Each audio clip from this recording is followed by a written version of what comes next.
you don't have to go 100. Go 80, because that 80 will last a lot longer. And that 20%, put it towards things that allow your brain to rest, your body to receive what it needs to, nutrition, meditation, mindfulness. If you invest that 20%, that 80% will not burn out. Whereas when I went 100%, eventually it was too much. And then my body and my mind were like, hey, we need a break.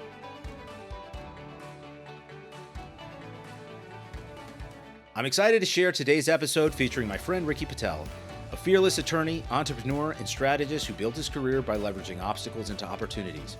From a young lawyer drowning in student debt to leading a class action lawsuit in one of the biggest payouts in U.S. history, Ricky's journey demonstrates time and again the value of persistence, adaptability, and definitive action. But his most notable transformation didn't happen in the courtroom. It happened during an ayahuasca experience that forced him to confront his past, reconnect with his daughters, and strip away the noise clouding his judgment.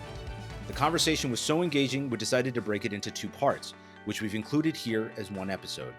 In part 1 of our conversation, Ricky shares how he went from scraping by to sitting in a private meeting with President Obama, how a political fundraiser he felt unqualified for in the first place skyrocketed his career, and how the legal battle against British Petroleum in 2010 took him from 5 clients to over 3,500. He also reveals the unexpected clarity he found through ayahuasca, how it reshaped his discipline, relationships, and daily approach to living. In part 2, he talks about how a simple joke on social media about PPP loans turned into millions in white-collar legal work, how he used the power of misinformation to pass never-seen-before legislation, providing insurance protections for the people and businesses of Puerto Rico, and why he took on NFL star Dalvin Cook's high-profile case, securing a not guilty verdict with 0 prior criminal defense experience. He also addresses the cultural identity crisis he faced when going through a divorce, how he grieves failures, and what success means to him. Perhaps most importantly, Ricky reveals the true passion that drives him, his foundation called ITS4THEKIDS, and the powerful moments that made him realize that giving back is his greatest legacy. Having seen firsthand how Ricky blends strategy, influence, and heart, it's clear his impact reaches far beyond the courtroom. Let's start the show. Ricky Patel, thank you so much for being back on. I'm excited to have you back. Welcome. Thank you for having me, Marcus. So you have an illustrious career that it starts with law. Obviously, most notably, what put you on the map was the BP oil spill, right? And I want to get into that. But you've navigated a lot of terrain since that time. That was 2014, something around there? Or was that earlier? It was 2010, yeah. 2010. And you've got your hand in a lot of businesses. I want to talk about partnerships. I want to talk about those businesses, what got you going on that. But I'm really interested in sort of the what makes, the engine tick. And you and I have had some separate conversations about this that we've alluded to. And I only know sort of the tip of the iceberg. So I want to jump right into ayahuasca. I know that you've had an experience through that and sort of the convergence between that and spirituality. But I sort of want to open the mic and see where you go with this, because I'm extraordinarily interested. There's a lot of science behind this that I'm finding increasingly compelling. There's a lot of support from everybody from Tim Ferriss to Michael Pollan. There's documentaries about this that are coming out more and more. I know it's helping a lot of military vets. So I'll stop talking, but I want to dive in there. Marcus, speaking of dive in there, the equivalent of what we just did starting this podcast is me telling you that I may want to become a Navy SEAL someday, and you throwing me in the middle of the ocean. So this will be fun. Let's dive right into ayahuasca. So number one, I think the first part of any of these journeys or experiences are the why, right? Like why did I, Ricky Patel, go and experience ayahuasca? So it's very, very important to first understand my background as far as who is Ricky Patel? Can I relate to him? Or is this a person that's just open to all this stuff? Okay. So I have probably smoked weed 5 or 6 times my whole life. This was in college. Big mistake. Every time I did that, I would fall asleep and I would end up missing my 21st birthday party and so forth. Okay. So this was obviously before, all the strains and everything else. Back then it was one of your roommates had something, they rolled it up something. And so I want to put that out there, number one. Okay. Besides the smoking of marijuana, and like I said, after that, I don't know if I ever smoked marijuana again. After that, I have never experienced anything. So no mushrooms, no other types of drugs, no hallucinogenics, nothing, zero. Okay. For alcohol, after my first daughter was born in 2013, I would probably have a cocktail or a couple glasses of wine a week. Why that's important? Because I want people to hear from a person that's not just like, hey man, I do everything. Let me just go out and try this. For sure. This is like super, super skeptical about everything. I don't like that feeling of losing control. Even like back, so it's not 12 plus years ago. If I had some drinks with some friends and I'm getting home and I'm just like, oh man, I'm really feeling buzzed or drunk, I would hate that feeling. And I was the one that sink throwing water in my face or trying to get air to my face. So with that being said, I think that gives you the base layer of the type of person I am that went into this. Okay. So whoever's watching isn't thinking this is a guy that's been doing acid since he was 8 years old or something. One of my best friends was struggling quite a bit, and he decided to go to a place called Rhythmia. Okay, and we're going to go into Rhythmia also.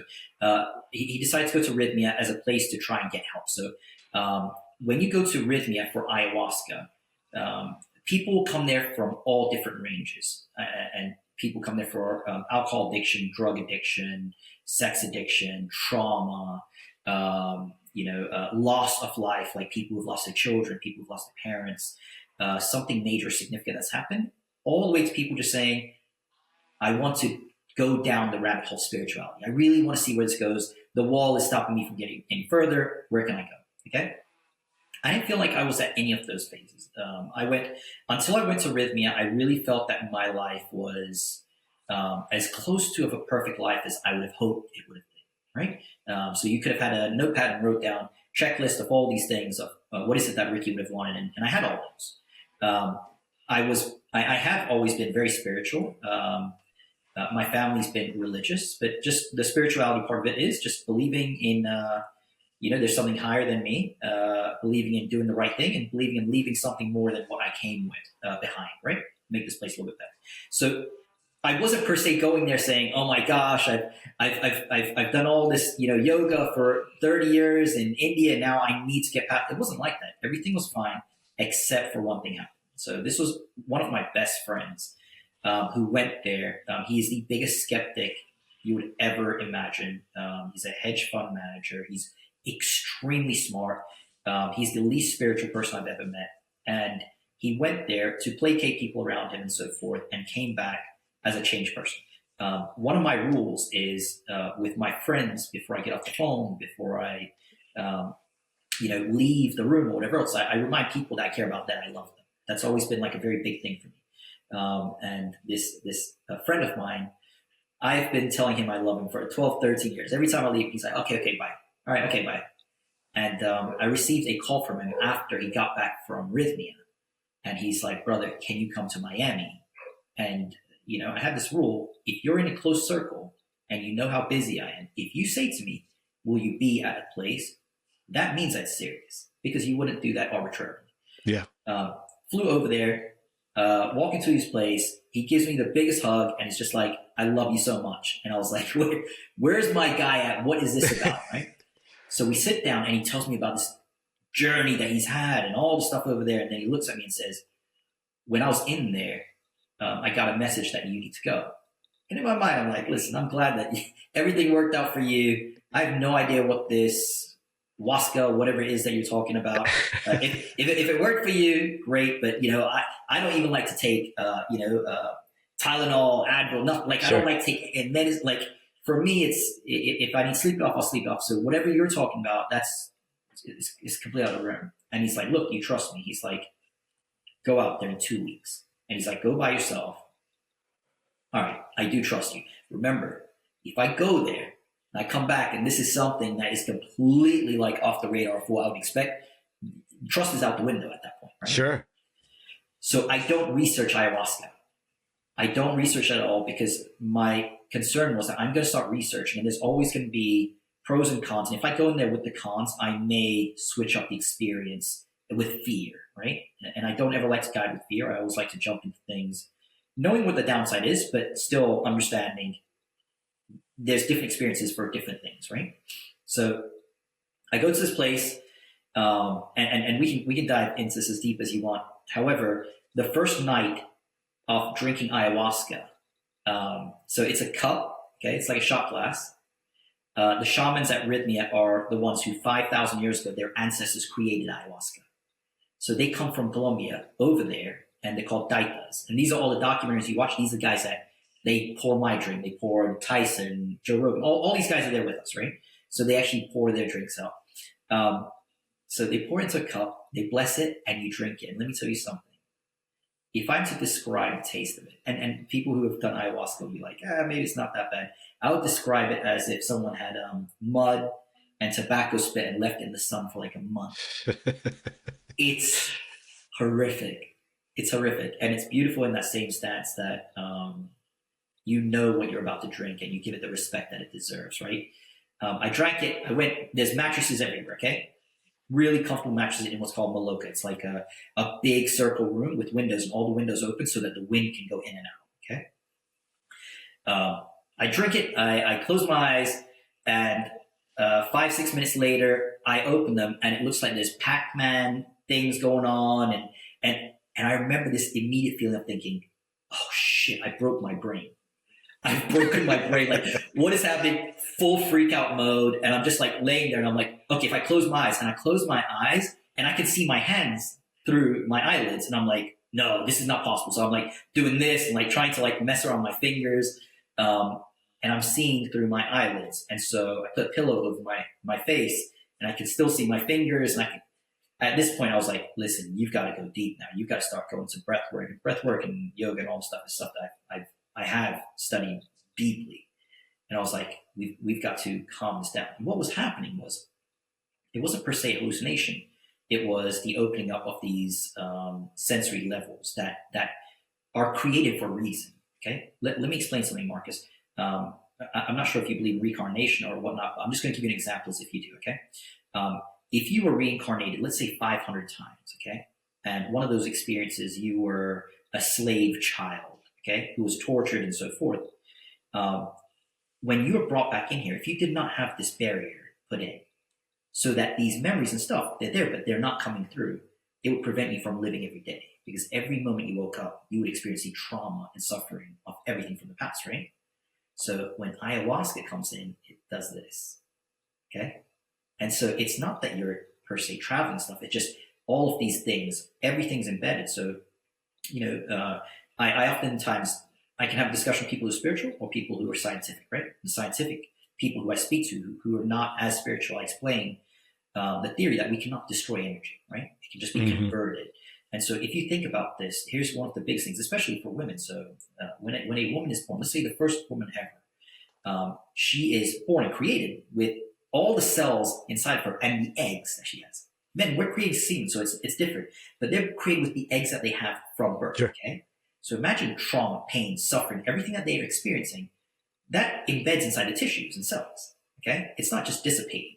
Yeah. So when they have a child, they have passed along that energy to the next person who has the same eggs. So you can imagine this trauma, this generational trauma that keeps passing down, okay? And those pieces keep going like this. So it may be stuff that has nothing to do with you that causes you to one day, everything's going fine and you're just having a bad day and you cannot figure out why you're down, right? So ayahuasca, what it does is it opens up all of this stuff. And I remember when all of the Pac-Man stuff kind of ended, because that was like the opening for it. This only happened a few times. It doesn't happen every time. It gives you free will. Here's what I mean by free will is you have the opportunity to experience some very, very, very dark stuff, okay? And if it gets too much, stand up and go for a walk. And so it's the craziest thing. It's not like mushrooms and all these other things where if you're in a bad trip, you continue to go through it. You can go outside and go for a walk and stare at stars and stuff, take a deep breath, process what you'd seen, come back, you lay down and you're back in it. Okay. So it is one of those things where I found comfort in that, but at the same time, we are taught when we are experiencing the dark stuff, try not to leave. Okay. This is unlike a nightmare or a bad hallucination or anything like that. The way how it works for me, it was like a screen would pop up, like a movie theater screen. Okay. And for everyone else, it was different stuff. And in there, I would start seeing these things that are happening. Okay. An example I'll give you is it went back to when I was 4 years old and I was playing outdoors in like the schoolyard, and we were playing with a tennis ball. And the kid that had the tennis ball, I grabbed the ball from his hand and I bit his hand. Okay. And then the kid just disappeared. And I just continued playing with the tennis ball. It was his tennis ball. But instead of it showed just that fragment, it actually followed the kid. And it showed this kid and all this stuff. And so it allows you to see things that you may have forgotten and whatnot, you know? Okay, what is it that you did intentionally, unintentionally, and so forth to other people?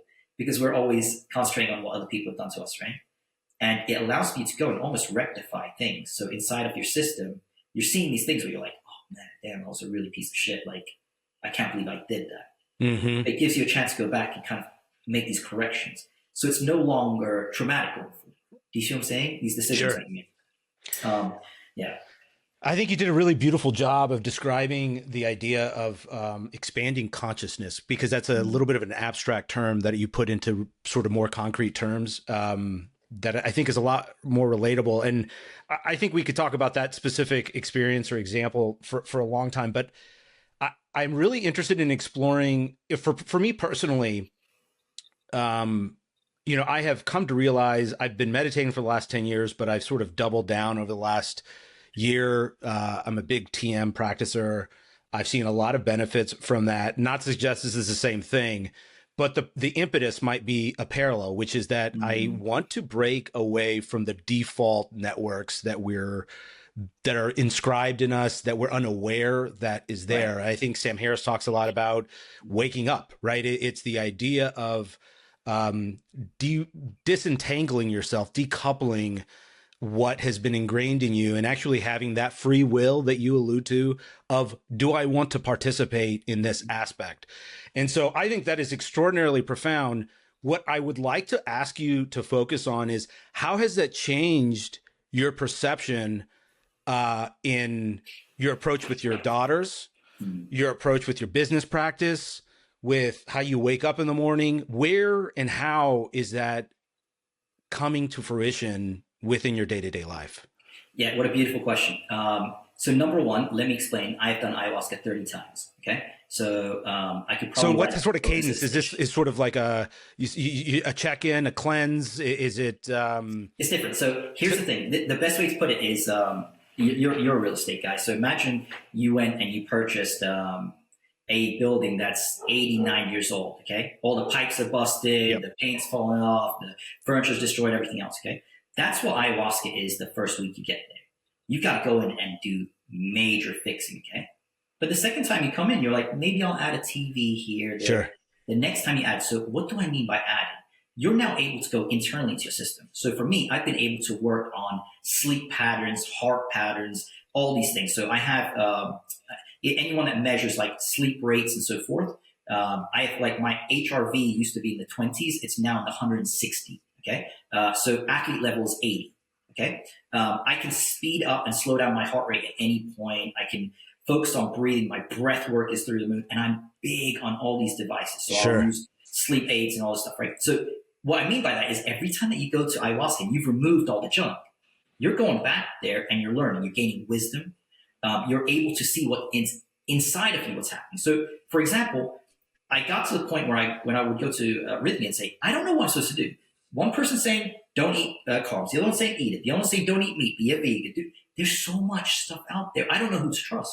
And you know what happens? You drink the cup, and all of a sudden internally says, this is what you need.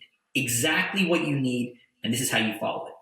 I don't need to rely on anything else. And I follow patterns, and then I do testing. So I do full blood testing 3 times a year. I do DEXA scan once a year. So all this stuff, and incrementally, every time I've gone to ayahuasca, you will see these patterns of, like, cholesterol's gone, this is gone, that's like, just absolutely gone. Okay. As soon as you come back, or just incrementally over the course of several times? Extremely fast, extremely fast, extremely fast. So workouts improving, focus, meditation, cleansing. Like I can handle a lot more work. I've gotten rid of all the junk, all the noise, right? So imagine your computer system that you have. Imagine every day you're just adding all this noise in there. And what that is for us is, what are people saying? What are people thinking? What do I have to do? What is upsetting? All that noise, it just stays there, and you go in and you're vacuuming it out, and you literally get to take all the beautiful things that you've experienced in life, all the knowledge, wisdom, and everything else, and go forward with it. So how has this helped out with my children? How has this helped out with my now ex-wife? How has this helped out with all of those things? Okay. So my children, my youngest daughter had a very, very traumatic birth, very traumatic. I thought I was going to lose her and my ex-wife in one go. Okay. And until she was 5 years old, 5 years old, sorry. There just was a disconnect between the two of us. Okay.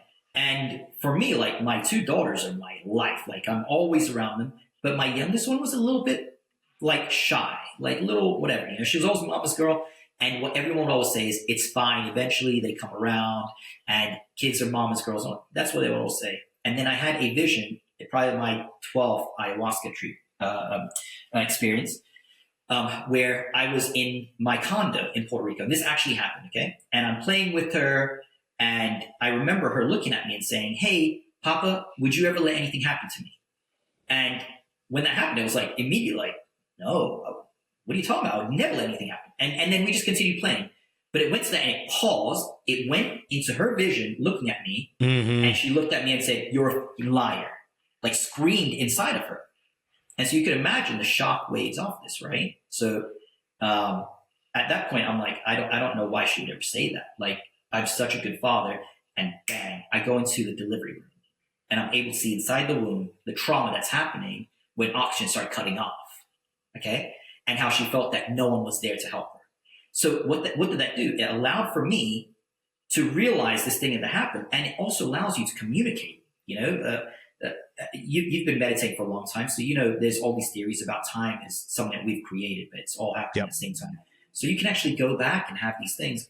I got back a week later, and the relationship I have with my daughter is completely different. Not from anything that I'm doing, but more so for her now. Now she's, "Papa this, Papa, I did this, I did it." Like, it's changed, but there's no way I could have figured out the trauma that she experienced in there, right? With my ex-wife, this is extremely important. We started dating when we were teens, and so teens, 20s, 30s, and up to 40. And I was in a relationship because I felt if I left the relationship, it would have been a failure. And I've always tried to have this checklist, you know, Sure. I've done this, all these things. Anyone that looks at me knows, oh, success. And to have a divorce was it would eradicate everything in my mind, right? Yeah. It would make everything seem like, oh, big failure. And so I stayed in it. And it was just one of those things where I was like, look, every year we'll do this like celebration of an anniversary, and everyone thanks us. And then we continue living these like all quasi-parallel lives as two independent people, right? And what I learned in ayahuasca was it walked me through the darkest part of, this is what it looked like going forward. This is what people say. This is how it will feel. Like, it's you seeing it and seeing how scary this is. And then it goes to this place like this, and it says, okay, this is where you guys get to. And I remember coming home and having the most difficult conversation. And I'm big on having difficult conversations. I remember having this difficult conversation with my ex, who was my wife back then, and saying, look, this is what's happening. I don't know if this can work out. And so we decided, let's try and figure things out, see how it works. And it got to the point where we realized, let's go ahead and separate. All very amicable, extremely amicable. But the biggest concern we had was, how do we tell the kids? That was the biggest fear. Sure. As a parent, is I cannot leave my partner because of my kids, right? And the kids never saw us fighting and arguing. It's just, the relationship just didn't work. We were two people that we would have ended up living our life for everyone else just to say that we were married, but we would have never experienced like true love. Does that make sense? Sure. Sure. So I went back to ayahuasca like 4 months later, and I was like, listen, I need some advice on this. And you know how I got the advice? I sat down in ayahuasca with the souls of my children. And we spoke, and I was like, what can I say and do? So you understand. And they gave me the exact verbiage to use, where to go, where to sit with them, how to. They told me this, listen to this. They said, you and mommy sit downstairs in the movie theater, okay? Bring us down. The youngest one will sit with mommy. The oldest one will sit with you. And you're going to say, mommy and daddy were best friends. We fell in love. We got engaged. We got married. And we had one beautiful girl. Then we had a second beautiful girl. And what we miss is going back to being friends. And so what we want to do is we want to try going back to being friends again. Those were the words that were picked by them. This wasn't like my genius idea. And we said it, and they had a few questions. Smooth transition. And I went from being in a relationship that I was not happy in to getting back one of my best friends, you know? Yeah. And I had this incredible relationship with my ex, who is just, she is one of the greatest people in the world. But if it weren't for ayahuasca, I would still be stuck in this process. What does everyone think? What does everyone, and you take it all in, and you've lost this life. We only have one chance at this. We only have that one chance at this life, right? So, yeah. That's a wonderful story. I think is a through line here, which is expanding that consciousness where you're able to meet, in this case, your daughters, where they are in a lot more sincere a place than, if you're trying to put a square peg into a round hole, right? Absolutely. Putting your message in the way you want to say it to the other person. How has this impacted your business life? How do you see that playing out? You and I have been a partner on a deal, a brick and mortar investment, and we've gone through ups and downs. And I know you've got. I mean, I hesitate to even list them all, but you've got hotels, you've got barbershops, you've got restaurants, you've got a surf inn. You have a lot of activity. I'm just curious how you take this and integrate this into your decision-making processes to mitigate against risk, to accelerate, productivity, create synergies. How do you incorporate this, or does it even play into it? It does majorly. So one of the things that it has also done is it's allowed me to walk away from businesses that I was in. I was doing all the work.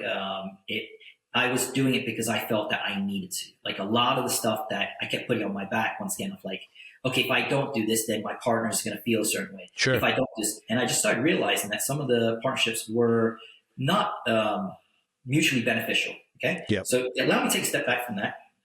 And then it created this thing where it allowed for me, anytime that business was proposed to me, for me to have a lot more patience and not think, oh my God, if I don't get into this, I'm going to lose out on this opportunity.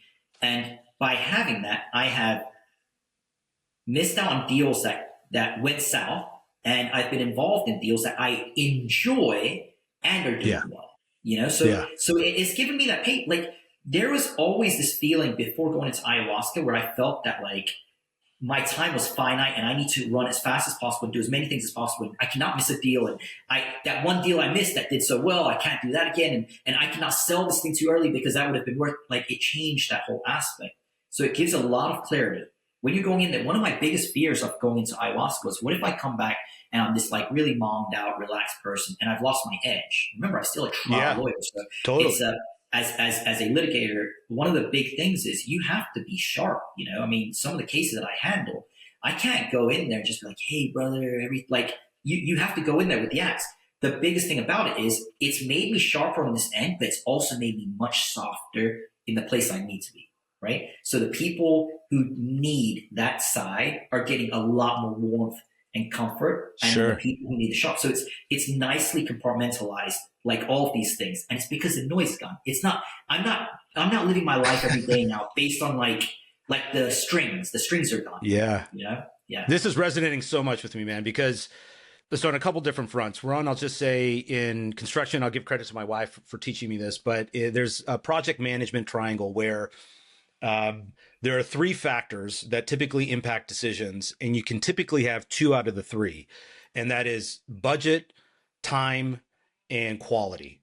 And in some form or another, it can be interpreted in a number of different ways, but I also find that applies to most of my stresses in life. And the most specific and repetitive source of stress is the lack of time. It's that pressure. And a lot of that pressure, to the second point, is actually coming from the noise, right? And like, you're sort of tapping in, you're alluding to this idea, and it sounds so, I really enjoy the way you're describing this because it's so practical. It's very concrete in its application. So we're not talking about beating drums in the forest, right? And taking some crazy trip. We're actually talking about functional components to living a more extraordinary life. And by the one thing that I keep going back to that you reiterate over and over is sort of coming back to yourself, right?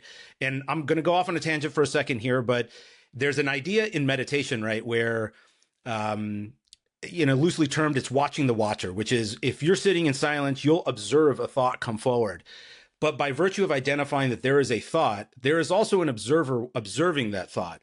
But if you observe that there's an observer observing the thought, you can continue going back so that there's an observer observing the observer, add on, infinitum, until it goes to the heart of technically who we are. And I sort of look at this, again, thank you for bearing with me. I'm indulging for a little bit.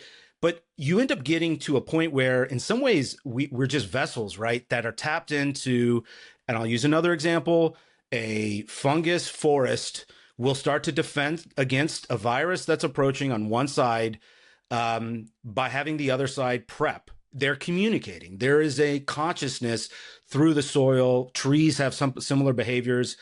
Through that nature, there is something that can be accessed. But I have found the way to that path, the removal of outside noise. And I guess, so where I'm going with all this in respect to a question for you is, how have you identified, what has surprised you about who you are? And I want to transition that into your litigation practice. I want to hear a little bit more about that, but I want to hear more about Ricky and who he is now from where he was.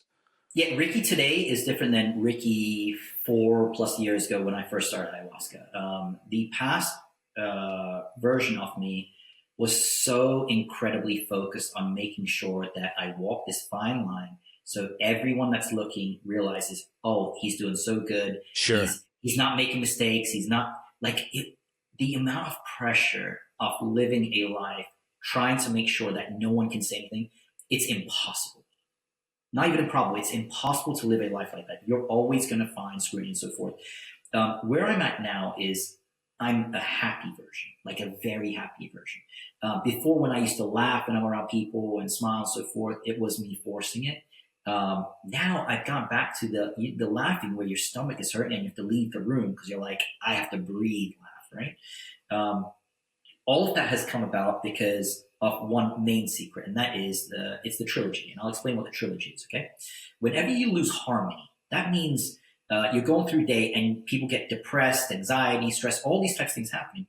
There's really one root to it, is the trilogy I explained. So that's the mind, body, and soul, okay? Those three things.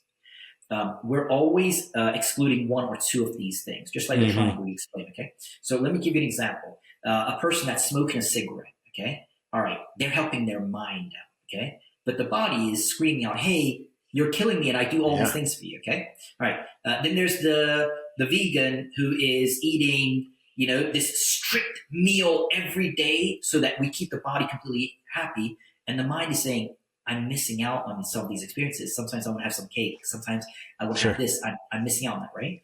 And then both of those are there. And then the soul is saying, you're so busy in the weeds of all of this that we have prevents ourselves from stopping and looking at the beautiful nature of the world, right? Yeah. So I'll give you an example, and I want you to answer this, Marcus.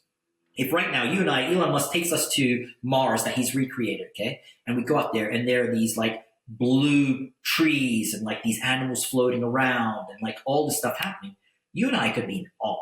Like, oh my gosh, did you see that? Did you check this out? Okay. The fact of the matter is, when you actually go out and you take a moment to walk in the woods, okay, and I purchased this beautiful land where I use for preservation of bees and so forth, and I walk that land, and what I do is I'll go to any plant and I'll look at just the leaf, and I think to myself, this is insane. Like, and the soul is getting everything it needs out of it because we're slowing down, stopping for a second, okay, and enjoying all of the stuff that's been created for us. One of the beautiful ways to satisfy all three of them is yoga. Okay? Yoga, your body's getting what it needs. The mind's like, all right, I'm relaxing. I feel rejuvenated. And the soul's saying, would slow down just a bit. Okay? Sure. The fast-paced life of running around, I'm going to make more money. Okay, that's not satisfying the body. It's not satisfying the soul, the mind maybe. So the key to it is finding out for you, how do I create a relationship between these three? And the way how I do it is, it's a negotiation. So I say, my mind says to the body, listen, I have a sweet tooth. I'm going to have a little bit of this cheesecake. I know you don't love it, but tomorrow morning I'm doing a cold plunge. I'm doing infrared sauna. I'm working out. Are we good? Yes, we're good. And then after that nighttime, hey, we'll do some yoga and we'll go for a walk. Just a nice walk. You'll be surprised. A nice walk can satisfy all three. But the time that those three are not talking to each other, the harmony's thrown off. And when that harmony's thrown off, depression, anxiety, stress, because one of the things are failing. Yeah. Does that make sense? Sure. So I'm explaining this, and most people are watching this again say, that's difficult. Ayahuasca threw me in there and said, it connected it all. So now I can't drink alcohol at all. After my first ayahuasca experience, I tried to have a sip of champagne and my stomach went like this. So I waited, I was like, maybe something else. A month later, I had an old fashioned, I took a sip and my stomach, and the reason for it was now that the mind and the body are talking. Yeah. And so the body is saying back to the mind, like, hey, get this out of me, right? And the sad thing of it is, I don't think there's anything wrong with drinking. I think that if you have a couple glasses of wine, you have a beautiful dinner, you go out, it's fun, it's exciting, it's all in moderation. But I can't even do that anymore. I used to, back in the days, enjoy the scotch and the cigars with the friends. I had one smoke, one puff of a cigar when we had this incredible event for our friends, and I felt like I was suffocating. So what has happened now is this trilogy is connected up, where now you're able to actually talk to each other instead of one thing being silent and you're not giving it and saying, hey, we really don't love that as much. Yeah. Okay, what can I do to make it? So I just want you to think about that too for ayahuasca. Well, that's not the first time I've heard a story like that, not just with alcohol, but with other addictions, right? I mean, I've heard about people that just come back from having an ayahuasca trip and OCD just vanishing, where that need to behave in a certain way just doesn't make sense. They would have to decide to behave that way rather than it being implanted in them. Yeah. I want to detour. This is, I think, a through line that'll probably come out elsewhere, but sure. I would be remiss without at least bringing up the BP oil spill, because sure. I wasn't an acquaintance of you at that point. I certainly was aware of the events taking place. I did not know, except from talking to you, which I'd like for you to talk about, is the injunction. But the first thing I want to ask is, you were 27 years old. Yeah. And you have to be thinking, dude, I mean, you're 27, like you got 3,500 companies and people that are all sort of relying on you. Now, I would suggest there was probably a strong case, for anybody who arrived, but that's a strong responsibility, a huge amount of accountability to lead that process. First question, and then I'll let you run with it. But was there ever a what the fuck moment where you just said, am I in over my skis? And how did you navigate that? Yeah. So that feeling occurred to me from the beginning to the end, every day. There was never a time during that case that I ever felt like, okay, I've got this. How long was it? It was, 6 years. Oh. 6 years. But here's the important part of this, okay? A lot of stars aligned, okay? Sure. I know I'm a hard worker. I believe I'm intelligent, but a lot of stars aligned. What I mean by that is we had the right administration at that time, okay? So the administration was environmentally friendly. So what ended up happening was Exxon Valdez, that happened 20 years ago. People didn't get paid out for 20, 25 years and got pennies on the dollar. Mm-hmm. So the president decided, we're going to go ahead and put $20 billion in escrow, okay, so that we can make payments. And in exchange for that, we'll allow BP to keep their leases alive. That was the biggest mistake BP has ever made since inception, because there was a 1963 rule that stated that if there was an oil spill, they were responsible for $75 million up to, okay? They spent over $60 billion, okay? Massive, massive difference there. So how did that help us out? Because I didn't have money. I had no money, zero. I graduated from law school, $150,000 in student loan debt. The economy had collapsed. We started the law firm not because we wanted to.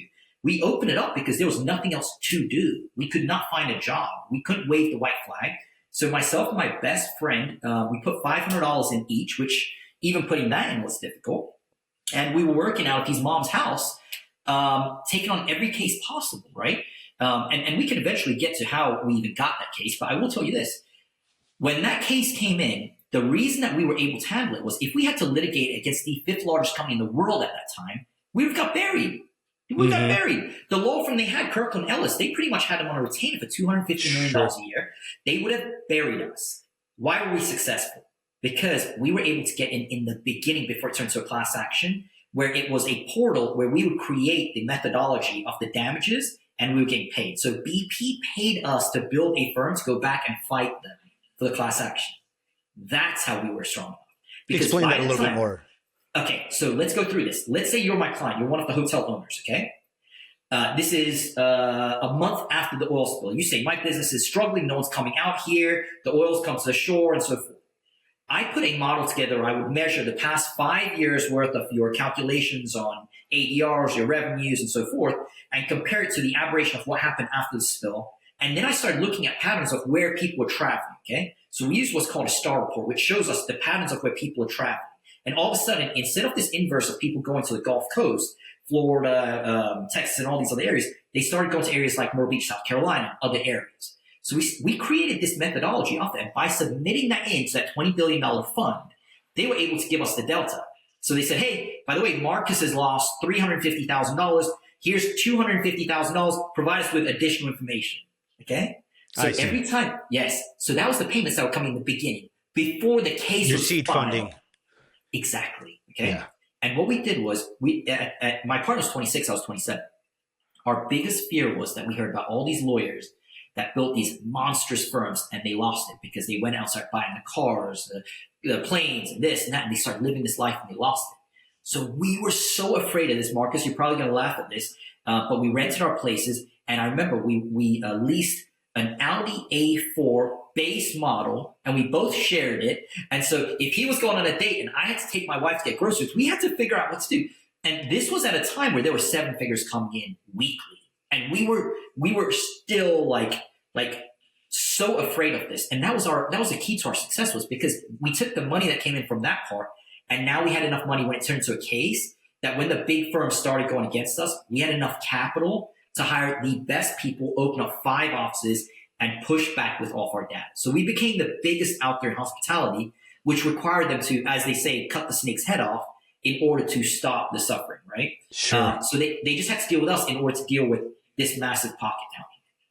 I want to take a pause right there. So you went from being an attorney to actually being a business owner. So you're having to hire people, you're having to orchestrate them, you're having to sign leases, you're having to travel to all of these offices, you're having to usher a strategy on utilizing those manpower, you're having to figure out a way to make sure that you're getting the billable hours correctly. You're making sure that people aren't doing unethical things. Like, it goes on and on and on. You got to build payroll. You got to hire an HR person. Now, how do you do this while you're drinking out of a fire hose, trying to take on Goliath?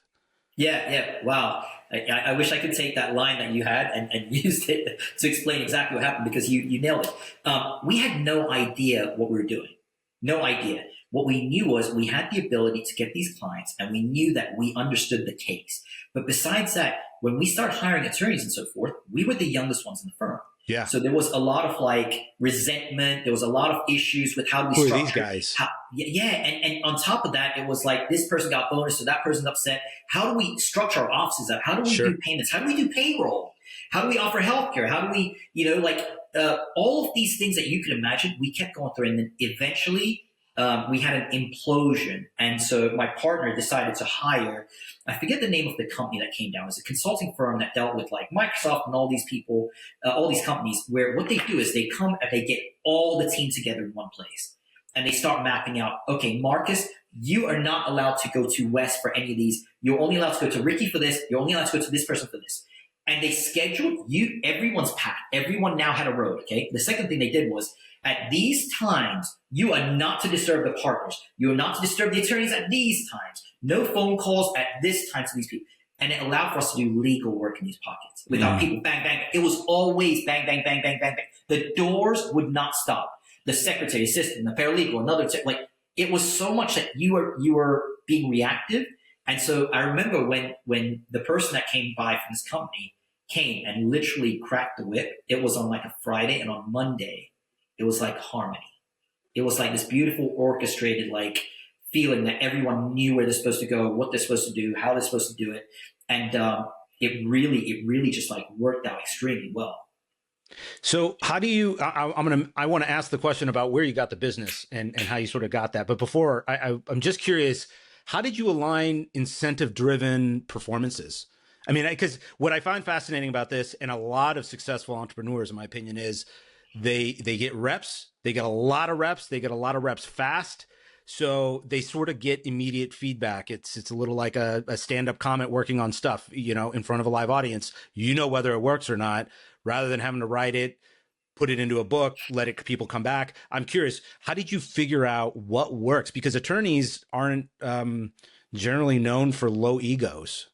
Right. Yeah. And that's a great point that we had there. Number one, we had to make sure that myself, my partner, were doing two different things. I dealt with the clients. I dealt with the legal strategy. My partner dealt with making sure that all the operations, everything was running well. I couldn't do what I did without him, and he couldn't do it vice versa, right? So we had two different sectors that we were handling. Number two is the side of like managing all of these things. We had to come in there very humble, but at the same time, this was the time to have every staff member in the firm had to understand that if myself and my partner want, we will do your job. And we showed them that. They saw the amount that we were working. They saw that we weren't flaunting. They saw that we were we were the last ones to leave. Yeah. We were always working. And so what happened was they knew if we do not do our job, Ricky or Wes would do our job. And there were times where if someone was off, someone didn't show up, something happened, we would just go and pick it up. There wasn't ever an issue with it. So by showing people that you not only understand what they're doing, but you can do their job as well as they can, it does create a respect factor. And that's how we were able to neutralize our age factor compared to the experience of some of our attorneys that were 50, 60 years old. Yeah. Listen, Wes is my brother. Like, the battles that we went to together were just epic. And I'll tell you this, we had this conversation when we first started law firm, and we were like, look, if we make a little bit of money, what is it you want? And what is it I want? And my big thing was I wanted to start a charity, and what that meant was, if I can give a couple bucks here and there, I didn't think it was going to turn into anything big. His was, he lost everyone. His dad, his grandparents, his sister. It was just him and his mom left. Everyone else passed away. And he just said, listen, I just want a family. And you know what he did? He's got a whole slew of kids. He's got 5 kids. And he's the 6th kid. And, it's just, he's now building a golf course by Augusta. He was just in Golf Digest last week. And he's doing what he loves to do, and it's beautiful to see it, because that's who he's been. He's been true to that himself since when we first started, And in 2016, we stopped our firm. So I was actually curious about, like, how did you get the business? How did you start sourcing? I mean, that is a huge windfall, and I'm sure you weren't the only attorney sort of fishing in those waters. Yeah, so that was the other thing too. When you're that young and you have these cases coming in, every law firm tries to take them from you. They try to swindle you. They try to extort you. They try to convince you that you're not experienced enough. They try to make some deal with you where you'll make money on these cases if you give it to them. And then when none of that works, they start going to the other side to put pressure on. Okay, so how did I get these cases? So we graduated from law school. When we started our own law firm, we were both making, I want to say it was maybe $500 to $600 a month, okay, each. So barely enough to cover a couple meals. Little on our student loans. We both had significant student loans, and then I'll try and shorten this part as much as possible. But there was an event in Washington D.C. and it was a Hotel Owners Association event, and my ex's father invited me to go with him because he had 2 free tickets to go up there. I had never been to D.C. So I joined along with them. When I was over there, I ran into a gentleman by the name of Dave Ehrenberg. Dave Ehrenberg, still a very dear friend, was running for Attorney General of the state of Florida. So I start talking to him. I was appointed to the board of advisors for my law school. And that was pretty much the only thing I had going for me. Like, I was playing like to my strength, which was just that one thing. Okay. And the reason I was added to the board of advisors was because they wanted a younger member, because the board was getting old and they wanted someone that had a little bit of energy. That was solely the reason, Mark, because I couldn't write a check. I couldn't do anything else. Right. So I'm talking to this guy, Dave Ehrenberg, and I'm like, hey, you're running for Attorney General. I'm on the board of advisors of the law school in Miami, and what can I help with, right? And so he's like, oh, why don't you guys do a fundraiser? So I was like, yeah, whatever you need. And so I called my partner. I was like, you won't believe who I'm here with. I'm here with Ehrenberg. He's running for Attorney General. And he's like, yeah, I know who he is. And I was like, well, we're going to do a fundraiser. And he's like, with what? Like, he's like, that means that you've got to raise money. And I was like, no, he's a great guy. He probably just wants us to introduce some people. He's like, no. It's a fundraiser. Like, if we don't do this now, he'll probably have our bar licenses taken. We'll probably never be able to practice. And as we were young, so in our mind, we're like, oh, shit. What if we got into? Like, what if I agreed to do? And how's this going to backfire? And so he's like, dude, just call him up, ask him how much. And so I called back. He's like, oh, even if you raise like $7,000, it'll be fine. And I'm thinking, we don't have 7,000 to our names. Like, what are we going to do here? So I go back and we're like, listen, we're going to call everyone we know. And we called, and we had like 200 people show up to the fundraiser. People giving $20 here, $15, $50, whatever it was, right? But because so many people showed up, the chairs of the Democratic National Convention that were in Miami showed up, and they were like, what is this? Like, who's hosting this event, right? And the guy's name that was in charge, his name was Chris Corge, okay? Really, really big political fundraiser, and his son, Andrew Corge, who was heavily involved in politics at the time. So I meet them, they're like, Andrew's like, hey, why don't you come by my house, this weekend, and let's meet up and talk. And so I'm thinking, well, maybe these are great contexts I'm probably just making. I think nothing of it. We have a great event, we raise the money, and I realize I'm never going to host one of these again, right? So I go to Andrew's house, okay? And it's this humongous house. You go inside, and they've got people working there, and he's got this like buffet of food out there and stuff. I think there's going to be a party. And he tells me, oh, it's just for us. I didn't know what you want to eat, whatever else, right? So I'm eating. I'm thinking, what is going on here? And he's like, listen, he's like, you did such a great job. I want you to, fundraise for the Democratic Party. And I was like, no, listen, I'm not being humble. I was like, if I showed you my bank account right now, you wouldn't allow me to eat this food. I was like, I'm going to owe people favors for decades, right? Like, all these people that showed up, these are like college friends. I'm like, dude, here's $20, $30, whatever it was, right? And he's like, haha. He's like, no, listen, I want you to raise money with me for the president. And so I'm like, president of what? And he's like, Barack Obama. And I was like, listen, before I eat any more of this food, I was like, I need you to understand. I can't do. I know what that means now. And he's like, look, you just have to raise $100,000 and I'll introduce you to the president. I was like, I know what you're saying. And I truly believe that you're trying to help me out. But those numbers don't mean anything to me, like, at all. It's impossible. And he's like, yeah. He's like, look, here's the thing. This is what it costs for dinner. I'm looking at this piece of paper. It's like 15 grand for this, 30 grand to have dinner with the president and stuff. And I'm like, what are they serving for dinner? And he's laughing because he thinks I'm joking, right? I didn't realize you don't pay for the damn food. It's the excellence of food. This was a whole period of time where I'm completely out of my wheelwork. My parents were refugees. Like, no one had money here. They worked in dry cleaners and gas stations and transmission shops. So there was nothing. Like, I should not be in this position that I was in, right? So I decide to do this for some weird reason. And I called up all those hotel owners I met in D.C. And I was like, hey, man, do you want to be the president? I called. And eventually, I think I raised like $44,000, okay? And so I called Andrew, and I was like, hey, listen, here's all the numbers, $44,000 I've raised. And he's like, oh, I'm a little disappointed. I thought that you'd raise at least $100,000. And I was like, dude, I'm sorry. This is all I could have done. He's like, all right, send me your social security and driver's license. And so I'm not thinking, imagine if someone asked me for that today, right? So I sent my social security and driver's license, thinking that I've been a complete failure and I have no idea what's happening. And he's like, look, I'm just going to get you some tickets so you can at least watch the president speak, okay? So the day arrives. He sends me over this pass. I go into what's called the Adrian Arch Center in Miami.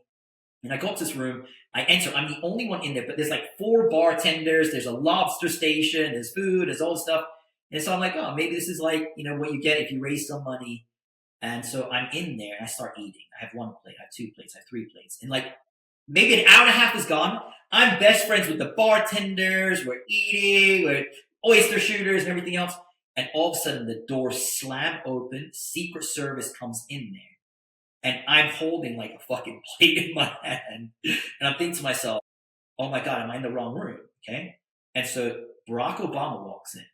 He's got all of his team, everyone else, and Andrew, Chris, and all these guys there. And Andrew's like, Mr. President, I want to introduce you to the youngest member of your National Finance Committee. And so I'm looking around. I was like, where's he at? Like, where? I thought it was just me. So I'm looking, and Andrew's like, get over here. Like, stop, get over here. And so I walk in. I'm pale white at this point. I put my dish away. I probably had food, whatever. And Barack Obama's talking to me for a good, 3 minutes, 4 minutes, which felt like a lifetime.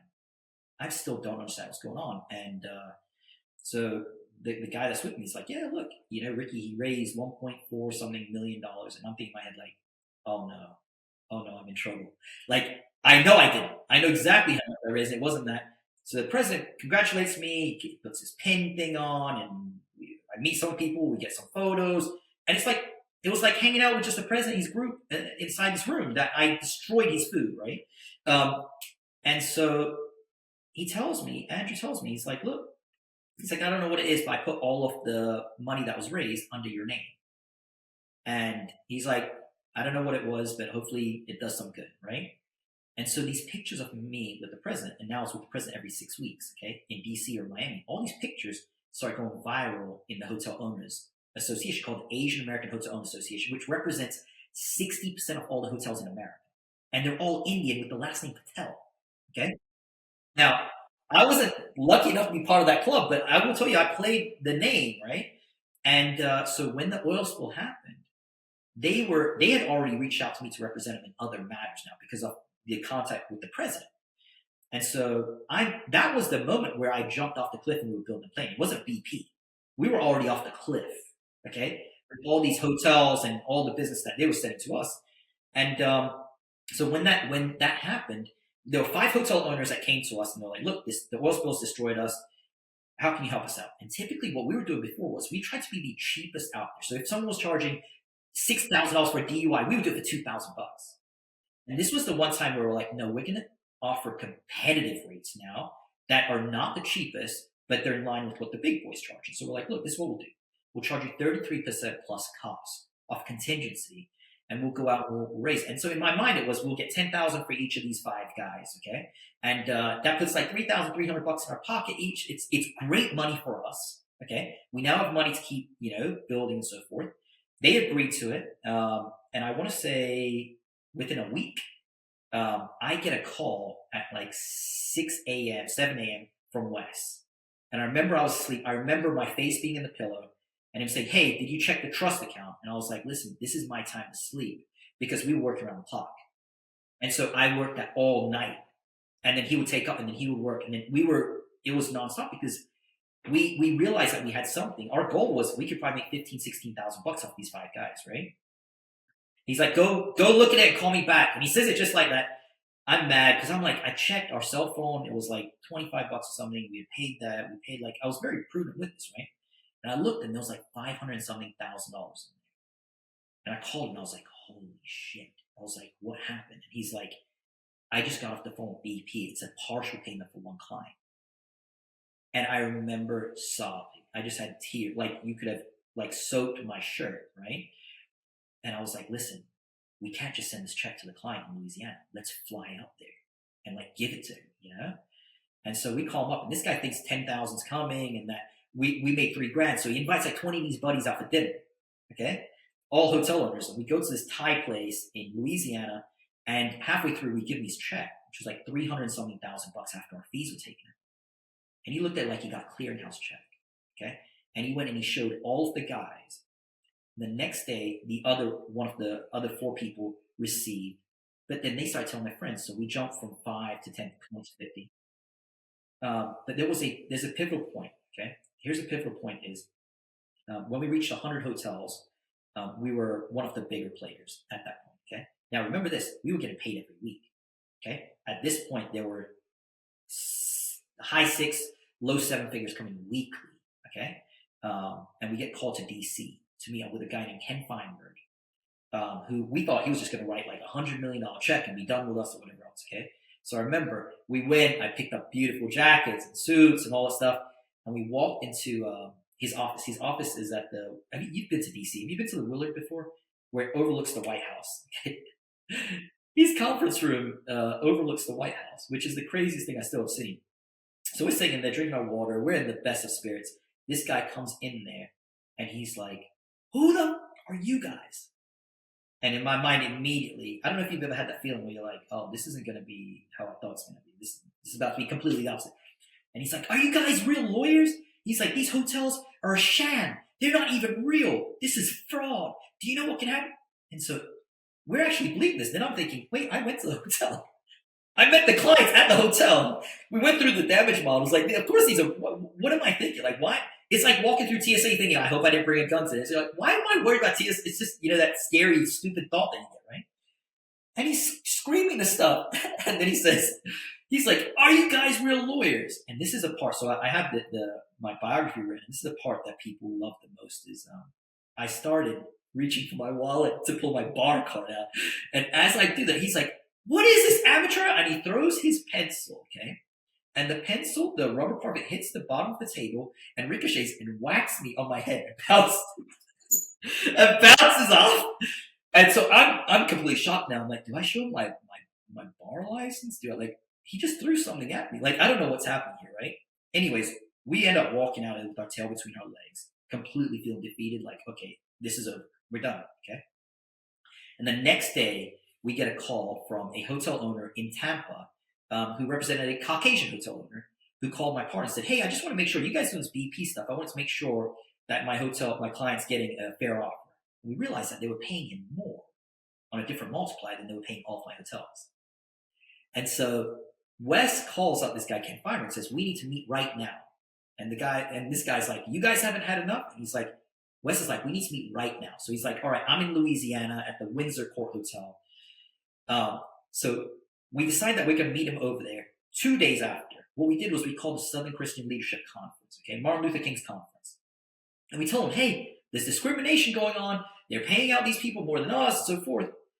They brought 400 ministers and people from the church and everyone else to his hotel, and everyone locked arms and we're singing "We Shall Overcome." Okay? So imagine, elevator opens up, he comes downstairs, myself and Wes are locked arms with these guys, and he says, "I'm calling the police." And one of the ministers is like, "Call them, please. We'd love for them. Call the media too, okay?" And so Ken says to us, look, he goes up, he calls the phone, he's like, "This is ridiculous. I'll let one of you guys come up there." And so Wes is like, "We'll bring 20. And he's like, "No, you'll bring 3 of you." And so we end up bringing 10 of us upstairs to his room, to his bedroom, okay?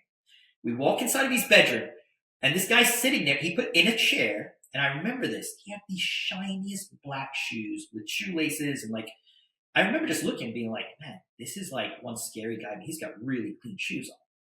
And he looks at us, and every one of the 10 people are screaming and shouting at him. And I'm looking at his hands, and his hands are not shaking. He's not fazed at all. This is the guy after 9/11, everything else.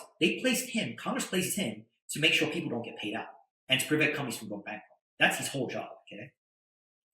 He looks at us, and everyone's screaming, "Hey, you're throwing the baby out the bathwater." After all the screaming, he's like, "Is everyone finished?" And so we're like, I guess. I mean, everyone yelling for like 15 minutes, right? And he's like, he said one of the smartest things I still have heard to this day. And he says, "Look, I'm not saying that racial discrimination did not occur. It's like, what I'm saying is, if it did occur, we will find out and we will fix it immediately." And so we're looking at each other like, how do we respond to that?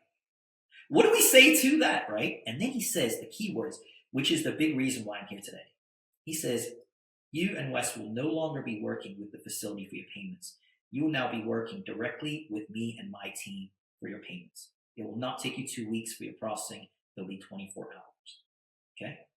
So we left there.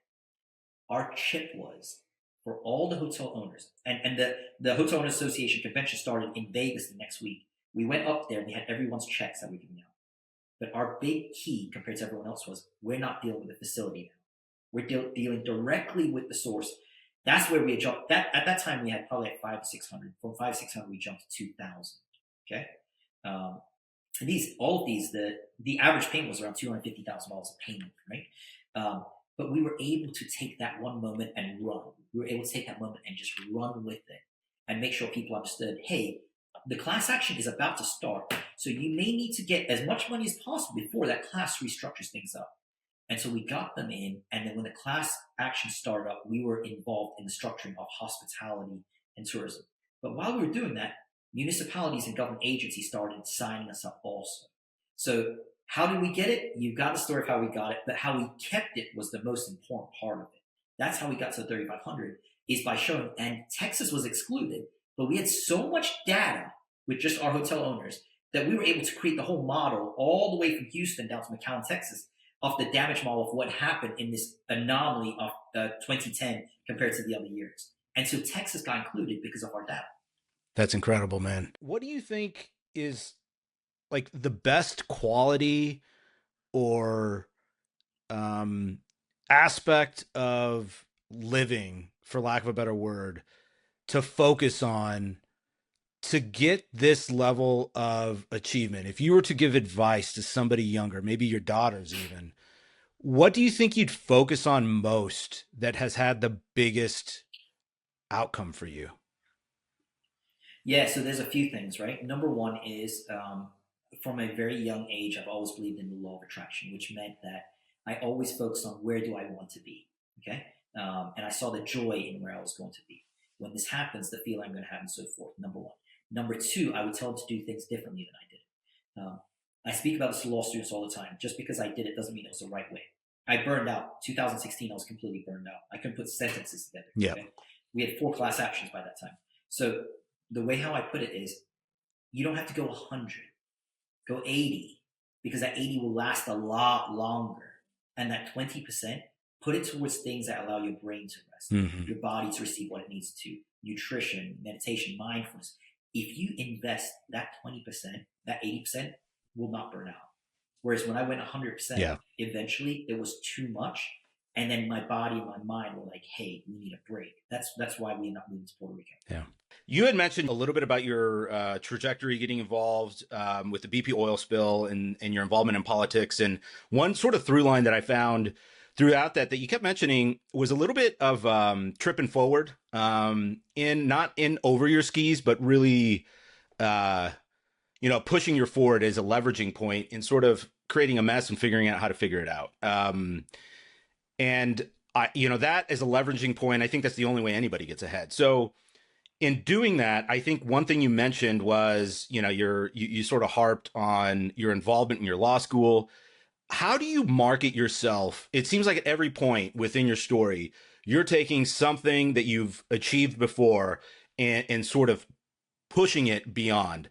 There's a couple of layers here that I would prefer that you address in addition to whatever you'd like. But the first is, have you ever faced discomfort putting yourself in that role or sort of showcasing yourself? And then secondly, how do you defend against privacy, especially now in social media, in that marketing effort? Okay. I love that question. So let me try and combine these answers. I'm a firm believer in boundaries, like really, really so. Okay. And people who are watching this that follow me on social media, they're going to be shocked to learn something, but I've created this boundary of it's very, very difficult to get to me. And all of the information that I wish to provide, I provide on social media. And so on social media, I provide information on different areas that allow people to keep up with my life. Okay. And I try to keep it as authentic as possible. The reason that is so important is the moment that people are not able to see your name in some capacity, you fall off the list of the person that you will call if there's something needed. Okay. So what I will do is I will typically do something funny. Okay. I love taking like little jokes at both the Republicans and Democrats. And I do so people are confused. They're like, is he a Republican? Wait, is he a Wait, no, he just went after Biden. No, he just went after Trump. and it keeps things light and fun. Does that make sense? And the goal is to show people, look, you're putting too much emphasis on this.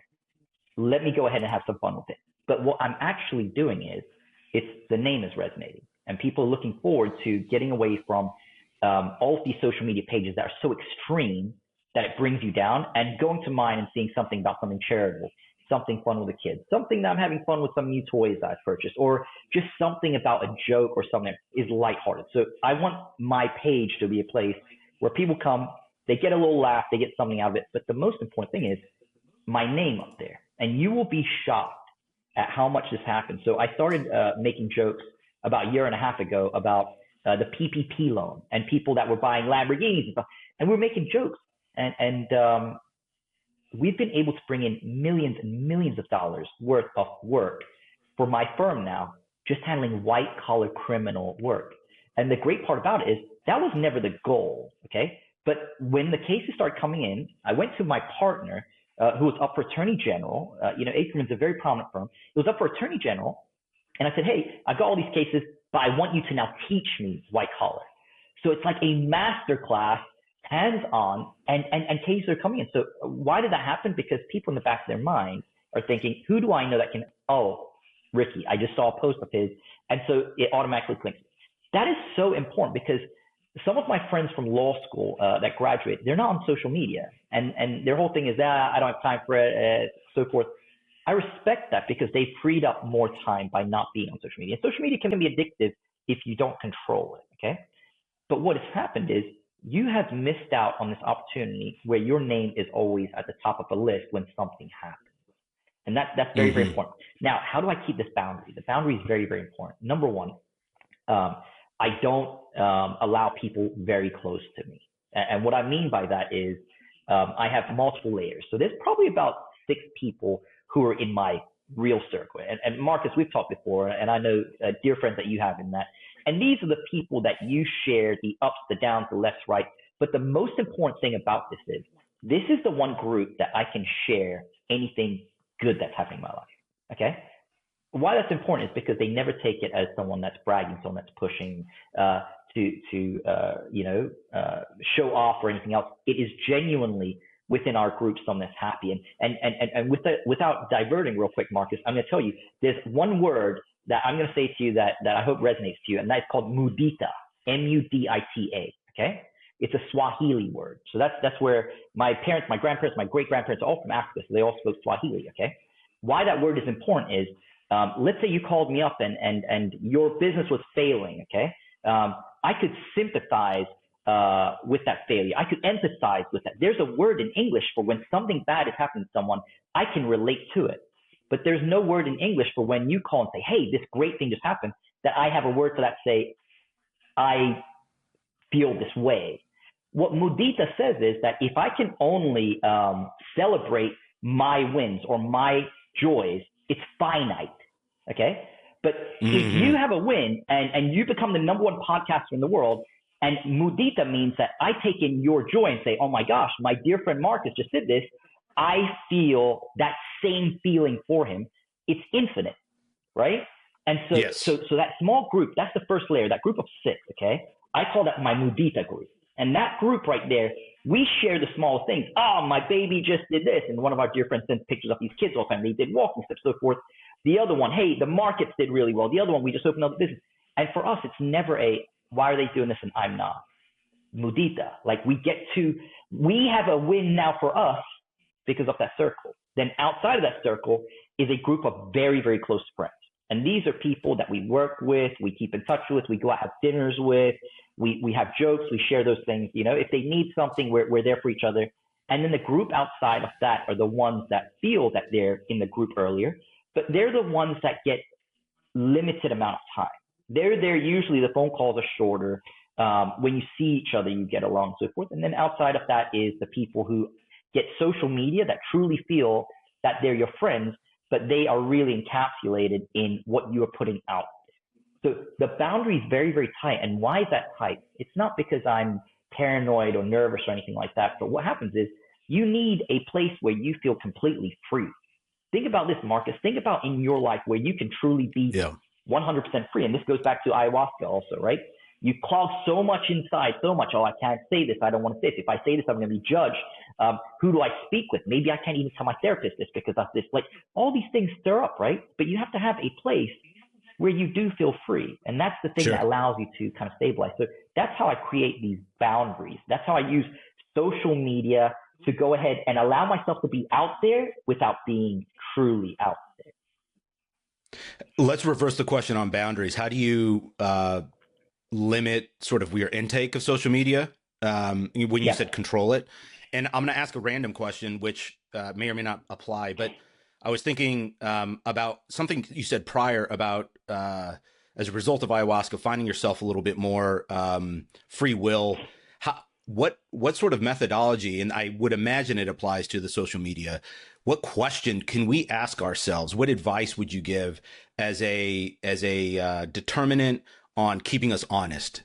Is this something that I want to engage with? What mechanism would you suggest using that would be effective at sort of checking ourselves before we get into the vortex of either overly engaged in social media or overly listening to the voices that aren't ours? Yeah, what a beautiful way. So it's almost like brainwashing mechanisms that occur, right? And brainwashing can be a good thing. It can be a bad thing. It just depends on what is happening, right? So if you're being washed and removing stuff that really wasn't helping you out, that's great. But if it's doing things to influence you in a way where it takes away from your true essence, okay? So and impact your values. So what I did for the longest time was I added a follower here. I had follow here, follow. And then I realized about 4 years ago that my entire feed was based on luxury goods, watches, this, and vacations, and uber luxury vacations, and so forth. And so I'm one of those people who I enjoy nice things. I enjoy beautiful things, right? I really do. But I found out after a while that no matter what I had, I was feeling as though, oh, wait, I don't have the newest this. This thing's so rare, I can't get my hands on it. I can't. Right. And I was buying, and it made it so my dopamine receptors were being impacted every time something was coming up there. And about 4 years ago, when I first went to ayahuasca and I came back, first I just shut social media off, completely shut it off, okay, for probably about 3 months. And when I got back, I went through my feed, okay, and I said, which one of these makes me feel less than? Which one of these helps me become more true to the essence of who Ricky Patel is? And I went and I deleted every single one of those luxury sites, all of them. Anything that showed, hey, look at this guy, he's living this life, look at this. I got rid of all of that. And all of a sudden, what I realized was I was using less time, and I was also spending less, and I was also appreciating more of what I had. So you've got to go on, you have to go through and be honest with yourself and say, what does this make me feel like? Does this make me a better person by looking at, one person somewhere in the world that has the most expensive watch in the world, and now I feel like, hey, this thing I just bought isn't worth anything. Like whatever, and I'm giving obviously silly examples of it, but by removing these things on there, guess what I'm left with? Every time I now open up social media, it's not, and I'm not a big believer in just following people also, okay? There's certain people, in that second ring, so the first ring and second ring that I actually follow. Besides that, most other people, it shows I'm following, but I'm not really following them. And it's not because I have anything against them. But what happens is you get spiraled into the life of all these other people. So what do I have? I have probably about 20 people that I actually follow and keep up with. These are people that are very dear to me that I want to be able to keep up with their families and see how people are growing and so forth, right? New things that they're doing. But besides that, everything is based on health, okay? What can I do to improve my health? And these are people with metrics and so forth. Here's another little funny thing that I've taken on is every single month for the past 10 years, the first day of the month, I decide what is something new I'm going to learn. So the past 2 years, it's been baking and cooking, okay? And so I have all these great channels that show me how to bake. And so I'll bake like sourdough, fresh stuff. So I'm like the old grandma inside. But then I'm speaking with people who are like-minded. And guess what we're doing? We're sharing ideas that are good for the soul, right? This isn't gossiping about, hey, did you see this person did that? None of that. But because I curated what I'm following, I now have pushed away everything else. It doesn't matter. And number 3 is I've gotten rid of the news. Here's the reason why. Marcus, if anything that is of importance happens in the world, I guarantee that group that you have, the first small group, someone sending a text, hey, did you see this? Have you read this? You will get the important things. The important things will come to you because you're a smart, intelligent person that surrounds yourself with good people. You will get that. But the moment that you keep that news inside, it once again changes your mindset. And that takes away from who Marcus is. It takes away from who the essence of you are, right? I think that's the most important takeaway, but I think there's work entailed in actually finding what your essence is, right? I mean, I think that sounds a lot more simple than it really is. Yes. That's work. It's a lot. So we could talk about that forever, but I want to switch subjects to something that you mentioned a little bit earlier. And I'm super fascinated by this because I am a product of an immigrant family. A number of my most successful, most immediate close friends in that first circle you're referencing are as well. And I think there's just a common thread among many, if not all of them. And I'm not sure if gratitude is outright the fundamental, but there's a sense of wanting to earn a place. And I'm just curious if you have any insight or comment on, your family, not only being immigrants, but refugees, and then finding your way to the U.S. How has that impacted, if at all, how you pursue business and life in general? Yeah, it has. It's impacted everything. So here's a reason why.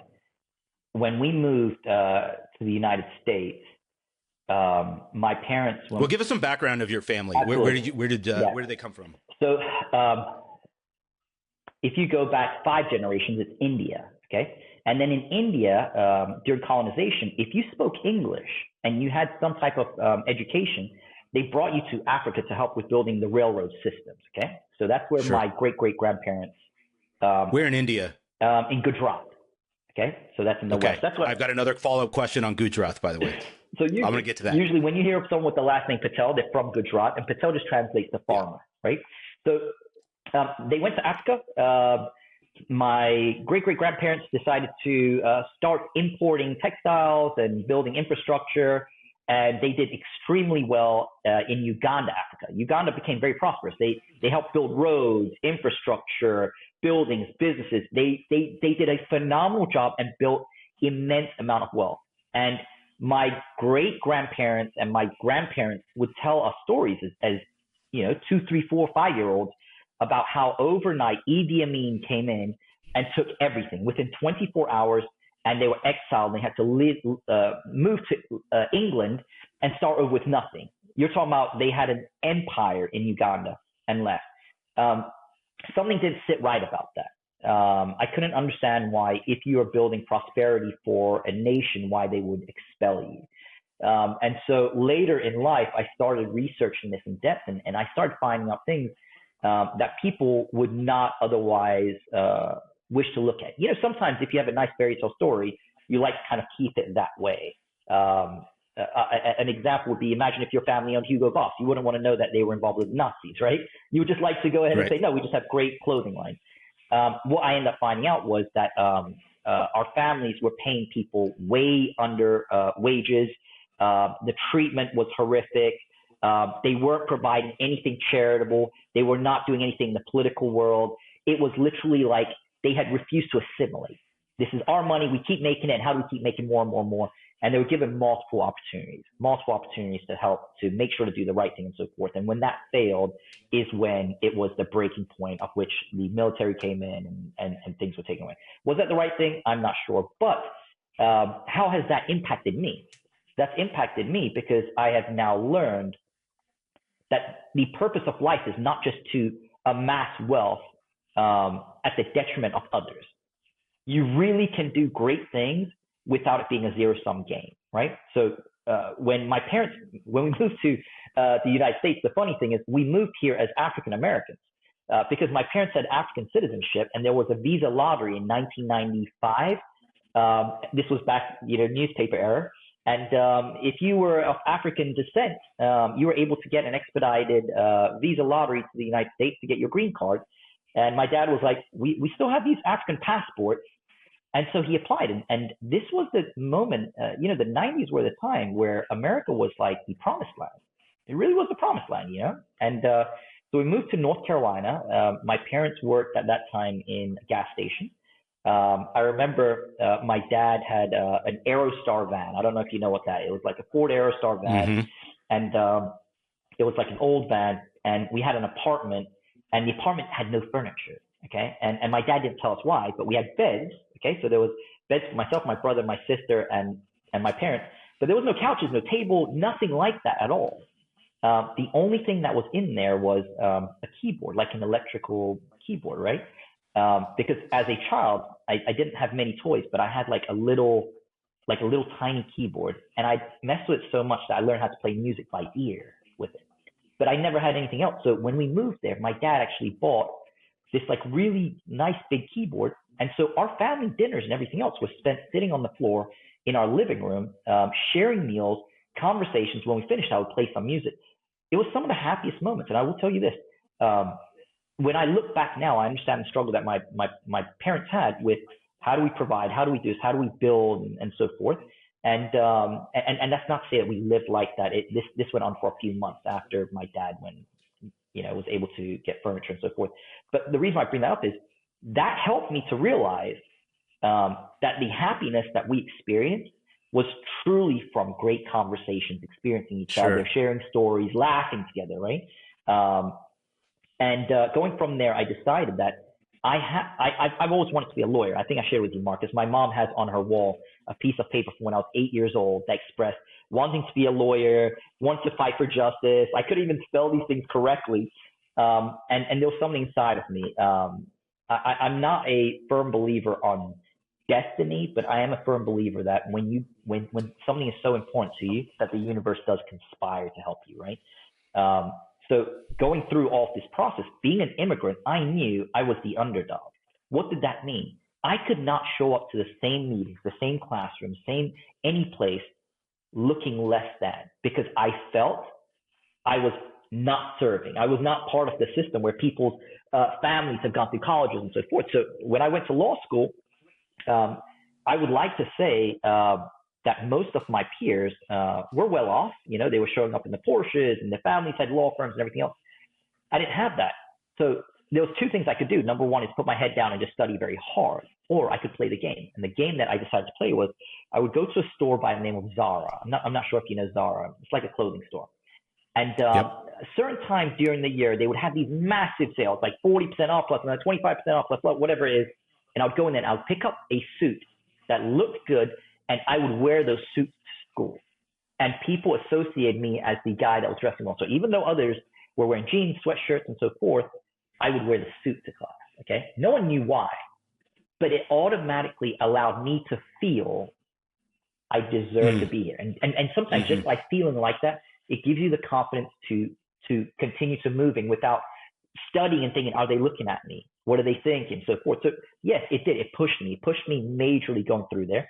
And I think that kind of answers your question of how it initially gave me the ability to, how they say that you can't, that hustle, that fire, it's in you. It's either you have it or you don't. As an immigrant, as most immigrants, we have it in us. It's just about how big we're going to allow that flame to get to. Yeah. Well, I think a little bit of that has to be nurture, not just nature, in terms of your surroundings. And I might get some flack for this, but I have a large contingency, at least relative to many others, of Gujarati friends. And almost all of them share a very strong trait of somewhere between shamelessness and, without the lack of self-awareness. Right. And they are fearless, but I don't want to discount it, because that not to suggest they don't have fear, but they seem to, there's an element of just usurping the opportunity, whether it's given to them or not. Do you have any comment on that? Because I feel like there's a cultural mechanism about that part of India that is enterprising, that is, supportive of businesses and community supporting each other's businesses as well. Right. Yeah. And so it is to the benefit of us. It is also to the detriment of us. And I want to explain both of those. The benefit is we are pushed so hard. We are never good enough. Like there's no situation where you come back home, graduating as valedictorian of a school. And my parents were like, hey, okay, what are you doing next? Like, it's always, Right. what's next? What's next? Everything. It's never a, let's sit down, let's celebrate this, let's go through it. It's always, they're looking at their life and they are trying to vicariously live through the next generation. And how is that going to happen? If my child is able to succeed like this, I can tell my peers it was worth me working at a gas station or dry cleaners or doing what it is because my child has it. I can wear my child's alma mater now. I can, you get what I'm saying? That's Sure. So the profit is that you've been placed in this position where you're being stress tested over and over and over and over again to the point where it's second nature. So when you are in college, when you are going through these facets of business and so forth, you're not in an uncomfortable position because that's where you have been. Here's the con of it is that you've been pulled so tightly on the string that you start forgetting what it is that we are here on this planet to do. And that part of that is the happiness factor, right? Oftentimes you'll see people who are doing things that they are not happy with. For example, people who are doctors or dentists and so forth, and it provides this way for the parents to feel like my child is accomplished because I told them from a young age, you have to go and become a doctor, you've got to become a dentist, you've got to do this, and so they'll hit the highest levels there, and they will continue to excel, but you will notice that happiness factor is not always there. Okay, so they sacrifice happiness in order of the greater good of what everyone else feels and thinks. My parents, their friends, their colleagues, and there is a Gujarati saying which is it translates to what will people say. Okay, and so that part of it always, if something happens, it's always like, oh my gosh, what will people say? What will people say? And that results in, if we look at statistics once again of divorce rates in the Indian community, it's almost unheard of. It's almost unheard of. And so when you look at that, people are thinking, wow, these people are very, very happy. That's not the case. It's the fact of the matter is I'd rather live like this throughout my whole life and make sure that no one is saying, what will people think? Okay.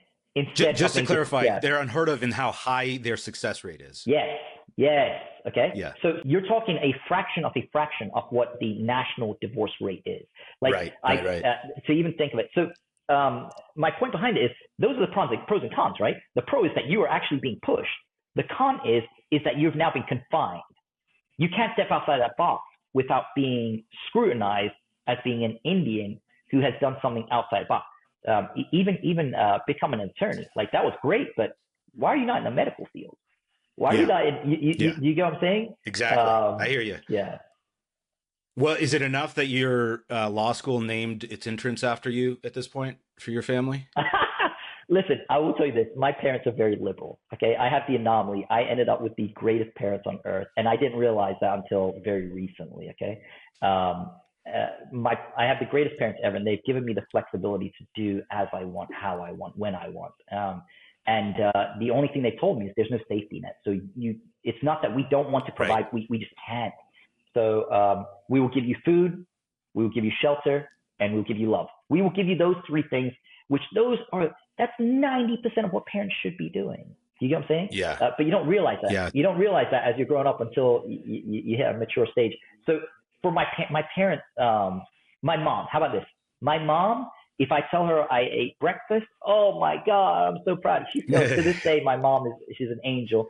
My dad, he doesn't have the emotional intelligence to express that, but he now has changed. Since I went to ayahuasca, my dad has changed. You know, he won't get off the phone without saying, I love you, and let me pick you up, let me make dinner, let's do and it's very much changing, right? But that's not the common theme. Usually Indian parents are very, very conservative, okay? And they raise children almost in a very militaristic style, okay? You have this respect for me, we're not friends, I'm your parent, and that's how it goes. But yeah, when the law school did the naming, they were very proud, and every few years they'll go there and they'll take a picture under all that stuff. Let's go to the other side of the coin. What, how do you deal with failure? What failures have you encountered that have been meaningful? I mean, I think of the situations, the successes and failures I've had, and it's I'm a materially different person before and after, right? There's just the DNA makeup became very different. I think of you and the BP success, and the burnout, you faced different challenges. You became sort of a different person. But what about when things didn't go well? Yeah, and when they don't go well, you forget everything that has ever gone well. Okay, I'm going to give you a few examples. Simultaneously to the BP oil spill, we had 2 class actions that were signed up, and those class actions were against Wyndham Hotels and Choice Hotels.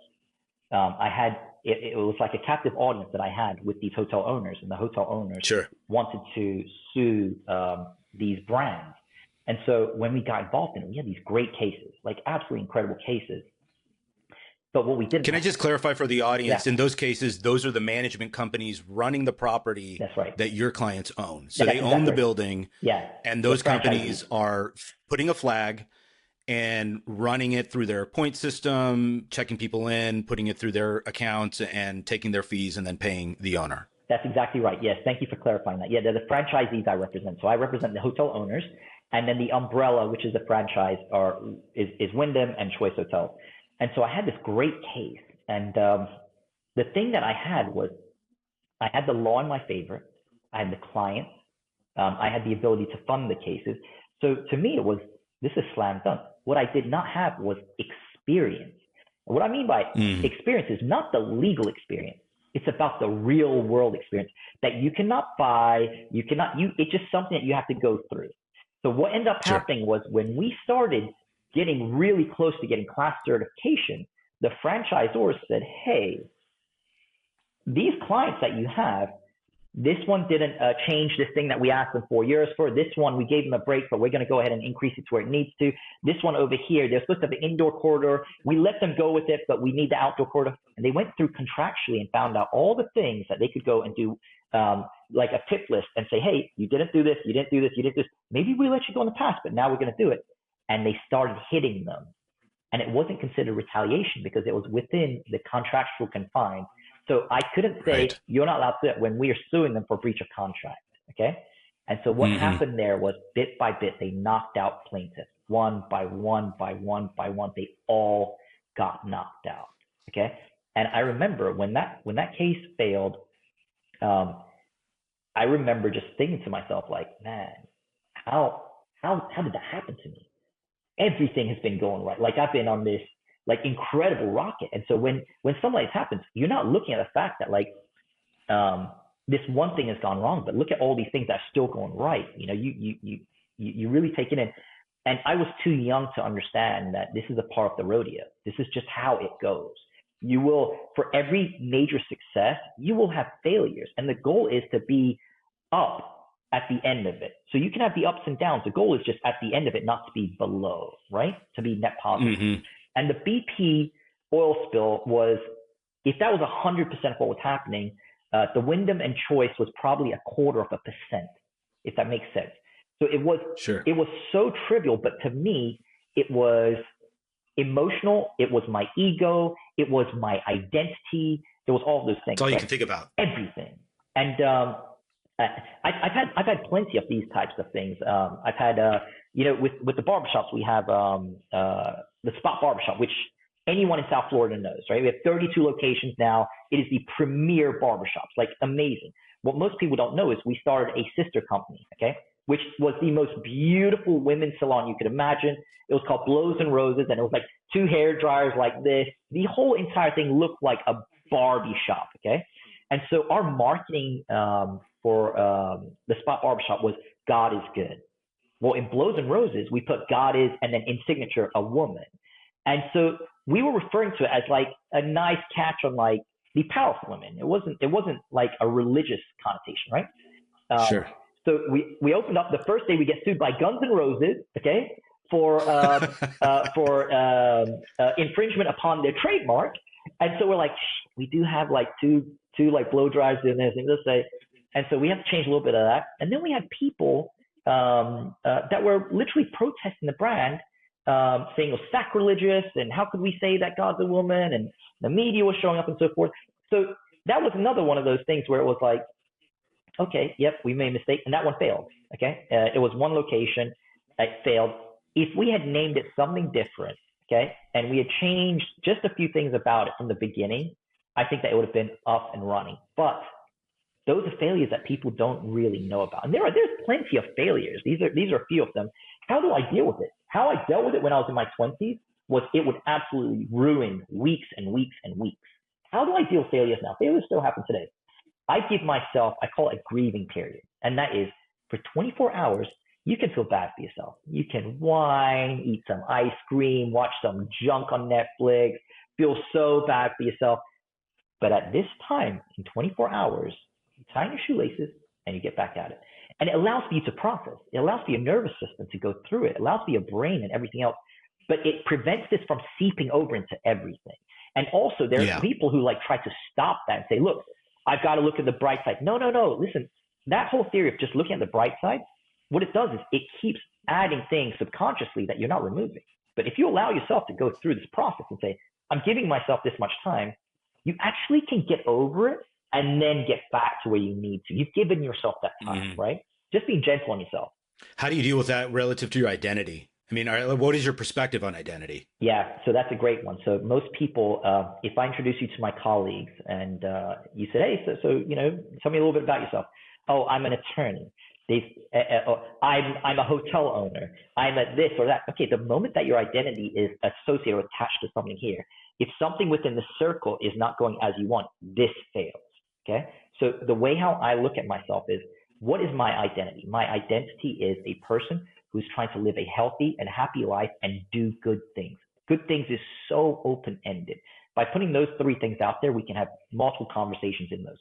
But with those three things, it prevents me from being linked to any tangible thing, anything that's out of my control. These are three things I can control that allows for it to relate to who I am.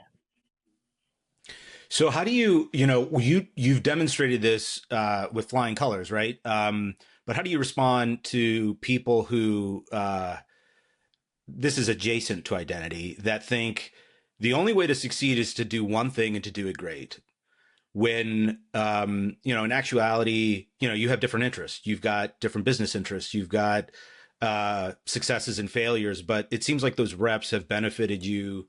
They've inured to the benefit of those projects over the long run. How do you, I just imagine an older person giving sage advice saying, listen, kid, you really need to stick to one thing. What's your response to that now? Yeah, I'm trying to think of the old adage, and maybe you can correct me on it, but there was an adage about the jack of all trades, okay? And so that was seen as something positive. Jack of all trades, master of none. And so the full quote goes on after that. However, the master of it was along the lines of the jack of all trades is the master of none, but then it said, however, it's still better than being the master of one. Okay, so the whole purpose of that was, if you're one-dimensional, you better be the greatest at that, because now you have all of your eggs in one place, all of them. If you're saying that is in law, you better be the best damn lawyer possible. Okay. Because the moment things aren't going well in that field, you're in trouble. For me, I've always felt like I'm on a treadmill, okay? I've only got so much time. Before, I've got 30 minutes on this treadmill. That's my life, okay? That's how I look at it. What can I get done within that time? I cannot get stuck in one pocket. So throughout my day is actually very, very strictly timed also. That allows me to do all of these things. And we can get into time management, all that stuff, which is also critical. I believe that by going into areas that I do not understand, it allows for, a lot more, it allows for brain plasticity in a way where I can start taking on more than a person that is only confined to this box, okay? You can put me in almost any arena and I will figure it out. I will use all the tools, I will speak to people, and I will make sure that I ask the questions that most people aren't thinking about until I'm able to get it. The best way to actually understand any of this is to jump into it. I'll give you an example of this. One example that always resonates when we're talking about not knowing anything about anything. I built my house in Coral Gables, Florida, and one night when my oldest daughter was 6 months old, I would come downstairs to get her milk. Okay, so I came downstairs and I'm sitting around and I see wires hanging all throughout the property. And so when we're building, there was one for smoke detector, one for our speakers going in, one for the motion detector system, one for the carbon system, and all this stuff everywhere. And so I was like, why do I have all this junk everywhere? And so I started writing in the middle of the night, and I was like, we need someone that can do all of this. So I started talking to my friends at Qualcomm and all these things. And I was like, listen, someone's got to create this. Everyone's like, if you're thinking about it, someone else has done it. Ricky, stop, go to the law. Don't do it. Don't. And they kept doing that. So you know what I did? I realized I'm going to go ahead and try to get a patent on this. My downside is the cost and time that I put into it. But my upside is the amount I'm going to learn about creating a device, working on a patent, doing all of that. I hired the patent law firm in Miami that actually did. Remember when the iPhone had the fingerprint to open it? Yeah. So they actually did the patent for that. So I used YouTube to learn about the engineering, about the mirrors, the magnets, how it works, how to put this whole thing together. And I was like, look, it was fun doing it. I submitted it, and I went back to practicing law. And a year and a half later, I got the United States patent to this device. Okay.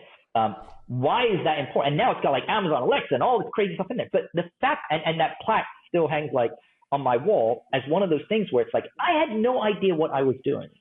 But the enjoyment in getting involved in that, you realize your downside is so capped, but your upside, you're able to learn about these incredible things. And that goes to, like we mentioned, building a factory. I didn't know anything about building a factory, but how are you supposed to learn that unless you actually go in, right? Is this, are you talking about, I'm blanking right now, but is it Flow or? The Fort device. The Fort device, Fort. Yeah. So tell us, let's just use a minute here because I am curious. I don't know much about it. So tell us a little bit more about Fort. The Fort device is super cool. Number one, it's sexy. It's super, super beautiful. It took me about 2 years to go ahead and create a device. And so the way how it works is it's like a beautifully squared, you know what the Nest device is, the smoke detector? It looks similar in shape to that. But the way how it works is it's got motion sensors built into it. So you no longer have those ugly motion sensors in the corners of the room, okay? Why I wanted those motion sensors is, imagine you're listening to music. So right now in your room, you've got music playing. When you leave the room, the music's still playing in there. So I wanted the music to kind of follow you around based on motion sensors, okay? The second thing is I'm a light sleeper. When I wake up, if I hit the lights, go use the restroom, I'm up. I'm finished. Sure. So I wanted something. I can relate to that. Yeah. So the moment I start walking, the motion sensors slowly turn a little ambient light, and it knows where I'm going. So the ambient lights follow the motions. Okay. The next part about it was using Amazon Alexa, so that I could. Remember, this was in 2017. Before now, you're like, okay, AI and everything else. This was before that. So now you can go through. Hey, Amazon, Alexa, play this, play that, whatever the music is. Your security system, instead of being in one corner, now protects everywhere because of permitting issues. You have to have smoke detectors. So I started creating all this stuff, and now it's like, how do I produce the content of this so it looks great? And so I went to all these marketing companies, and everyone was charging $100,000 to $200,000 to create this video and so forth. And the same people that helped us with designing the spot barbershops in Colombia, not like Columbia, South Carolina, they did the entire video. You have to see this video. It is out of control. They had this. It's pretty dope. I'm looking at the website right now. It's pretty amazing. And so they had her walking through, and they tested it, and they showed all the stuff and everything else. And I want to say the whole entire video cost me like $4,000 for the whole soup to nuts. There's also a part, Marcus, where you have to understand that you have reached your limits. So I did everything that I could. I got the patent. I created the videos. I put it to the public. That way, the patent is valid. You have to make sure that people can see it. Are you manufacturing it at this point? No. And so here's the reason why. You have to understand risk also. Okay, it's fun to learn all this stuff, but manufacturing electronic devices at the scale is something that a company that this is all they do should be doing. So it's also understanding what are your limits, right? The same in law. Like in law, I can practice in almost any area, but I will not touch tax law. Okay, tax law is one of those things that's so complex that you get involved in that there's a malpractice case. But then there are cases like criminal law cases. So my first criminal law case I ever had was one of the most publicized criminal cases representing Dalvin Cook. That was something I understood because you need to know the functionality of law in order to understand what happens there, right? So it is about knowing within your scope of what is too much. Manufacturing this device would have taken up my entire life. It would have taken up everything to have done that. So I have a patent right now, and it's just sitting there and it's looking pretty. But you still get royalties. You've got claim on that technology, and to the extent. So most of these smoke detectors that out there that are using Wi-Fi frequency, they owe me royalties for using my patent. almost all of them. I would say probably 90% of them. That's fascinating. I think I want to talk about something that you had mentioned earlier in a second, which is agency, the ability to sort of drop in, ask the right questions, and identify, where there might be an opportunity, use your resources and your own chutzpah to sort of move it forward. But before we do that, you had a record scratch just a second ago. We got to talk about Dalvin Cook. So I want you to give the audience some backstory on what happened, how you got involved, and then the case itself. Yeah, Dalvin Cook's case was really interesting. And what happened was, before Dalvin Cook, Jameis Winston was our quarterback, Heisman winner, NFL Pro Bowler now. And he got in trouble with the law, and they hired Counsel in Tallahassee. And there was a whole mess up there. And so Dalvin Cook, the following year, was up for the Heisman, one of the highest rated collegiate football players in modern day history. And when this happens, a dear friend of mine calls me and says, listen, we need to find an attorney that can help Dalvin, but we want someone from Miami. We don't want anyone local in Tallahassee. Now, I went to Florida State. So for me, I was like, oh, I'd love to hear what's happening. It gives me, some inside information on what's going to happen with my team, that I'm a diehard Seminole. So I was like, hey, get him on the phone. So Dalvin's agent, Dalvin Cook, Dalvin's grandmother, and Dalvin's father, who passed away, they all got on the phone, and Dalvin rarely says anything. Okay, and so as I'm talking to him, by the way, why did they want somebody from Miami? Because they wanted someone that they could trust. Because Dalvin's family's from Miami, they want someone that they could trust that's outside of Tallahassee, right? So Got it. They could visit them and so forth. So anyways, he gives me the whole story, and I'm thinking, I don't know, this doesn't sound great, and if he actually hit a woman or whatever it was, I don't want to be anywhere close to this. And so right as I'm going to get off the phone, I was like, look, I'll find someone for you. Dalvin speaks up. And I'm a firm believer in everyone's life, there's always a pivotal moment that somebody could have gone one direction or another. Everyone has it. Yeah. This was Dalvin, okay? And whether he'll admit it or not, this part right here changed the course of his direction. He said, Mr. Patel, he's like, I just want to say, where they're saying all this happened, there's cameras everywhere. If you're able to go and find those cameras, you'll see I never touched that woman.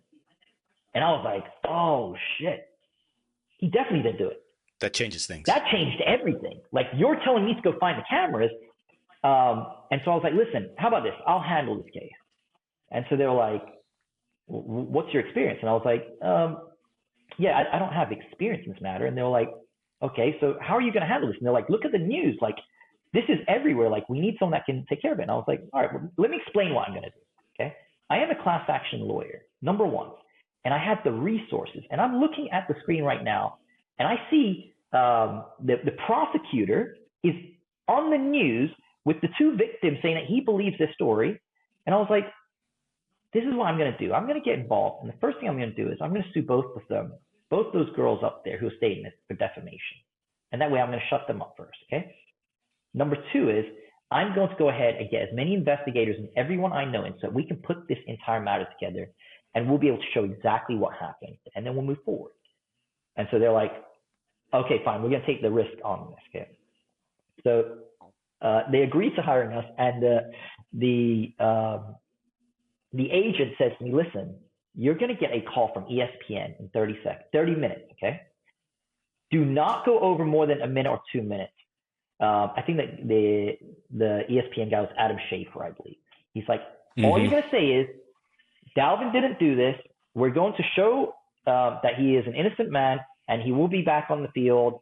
And we're going to work with the government to go ahead and resolve this. That's it, Ricky. Nothing else. And I was like, I've done hundreds of interviews with the news. I was on the news all the time with BP, right? This was in 2015, so still in this I've escalated my ability to deal with the media since I was 27. Sure. Right? So now I'm thinking like, hey, you don't have to tell me that. I know what I'm doing.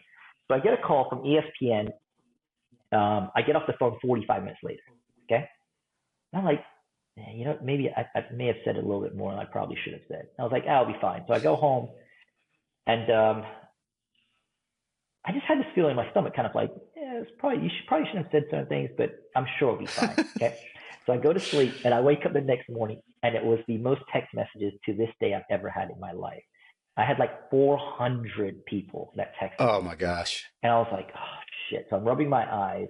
And I had people that went to Florida State with me from 2003 that are like, dear God, please tell me this isn't you.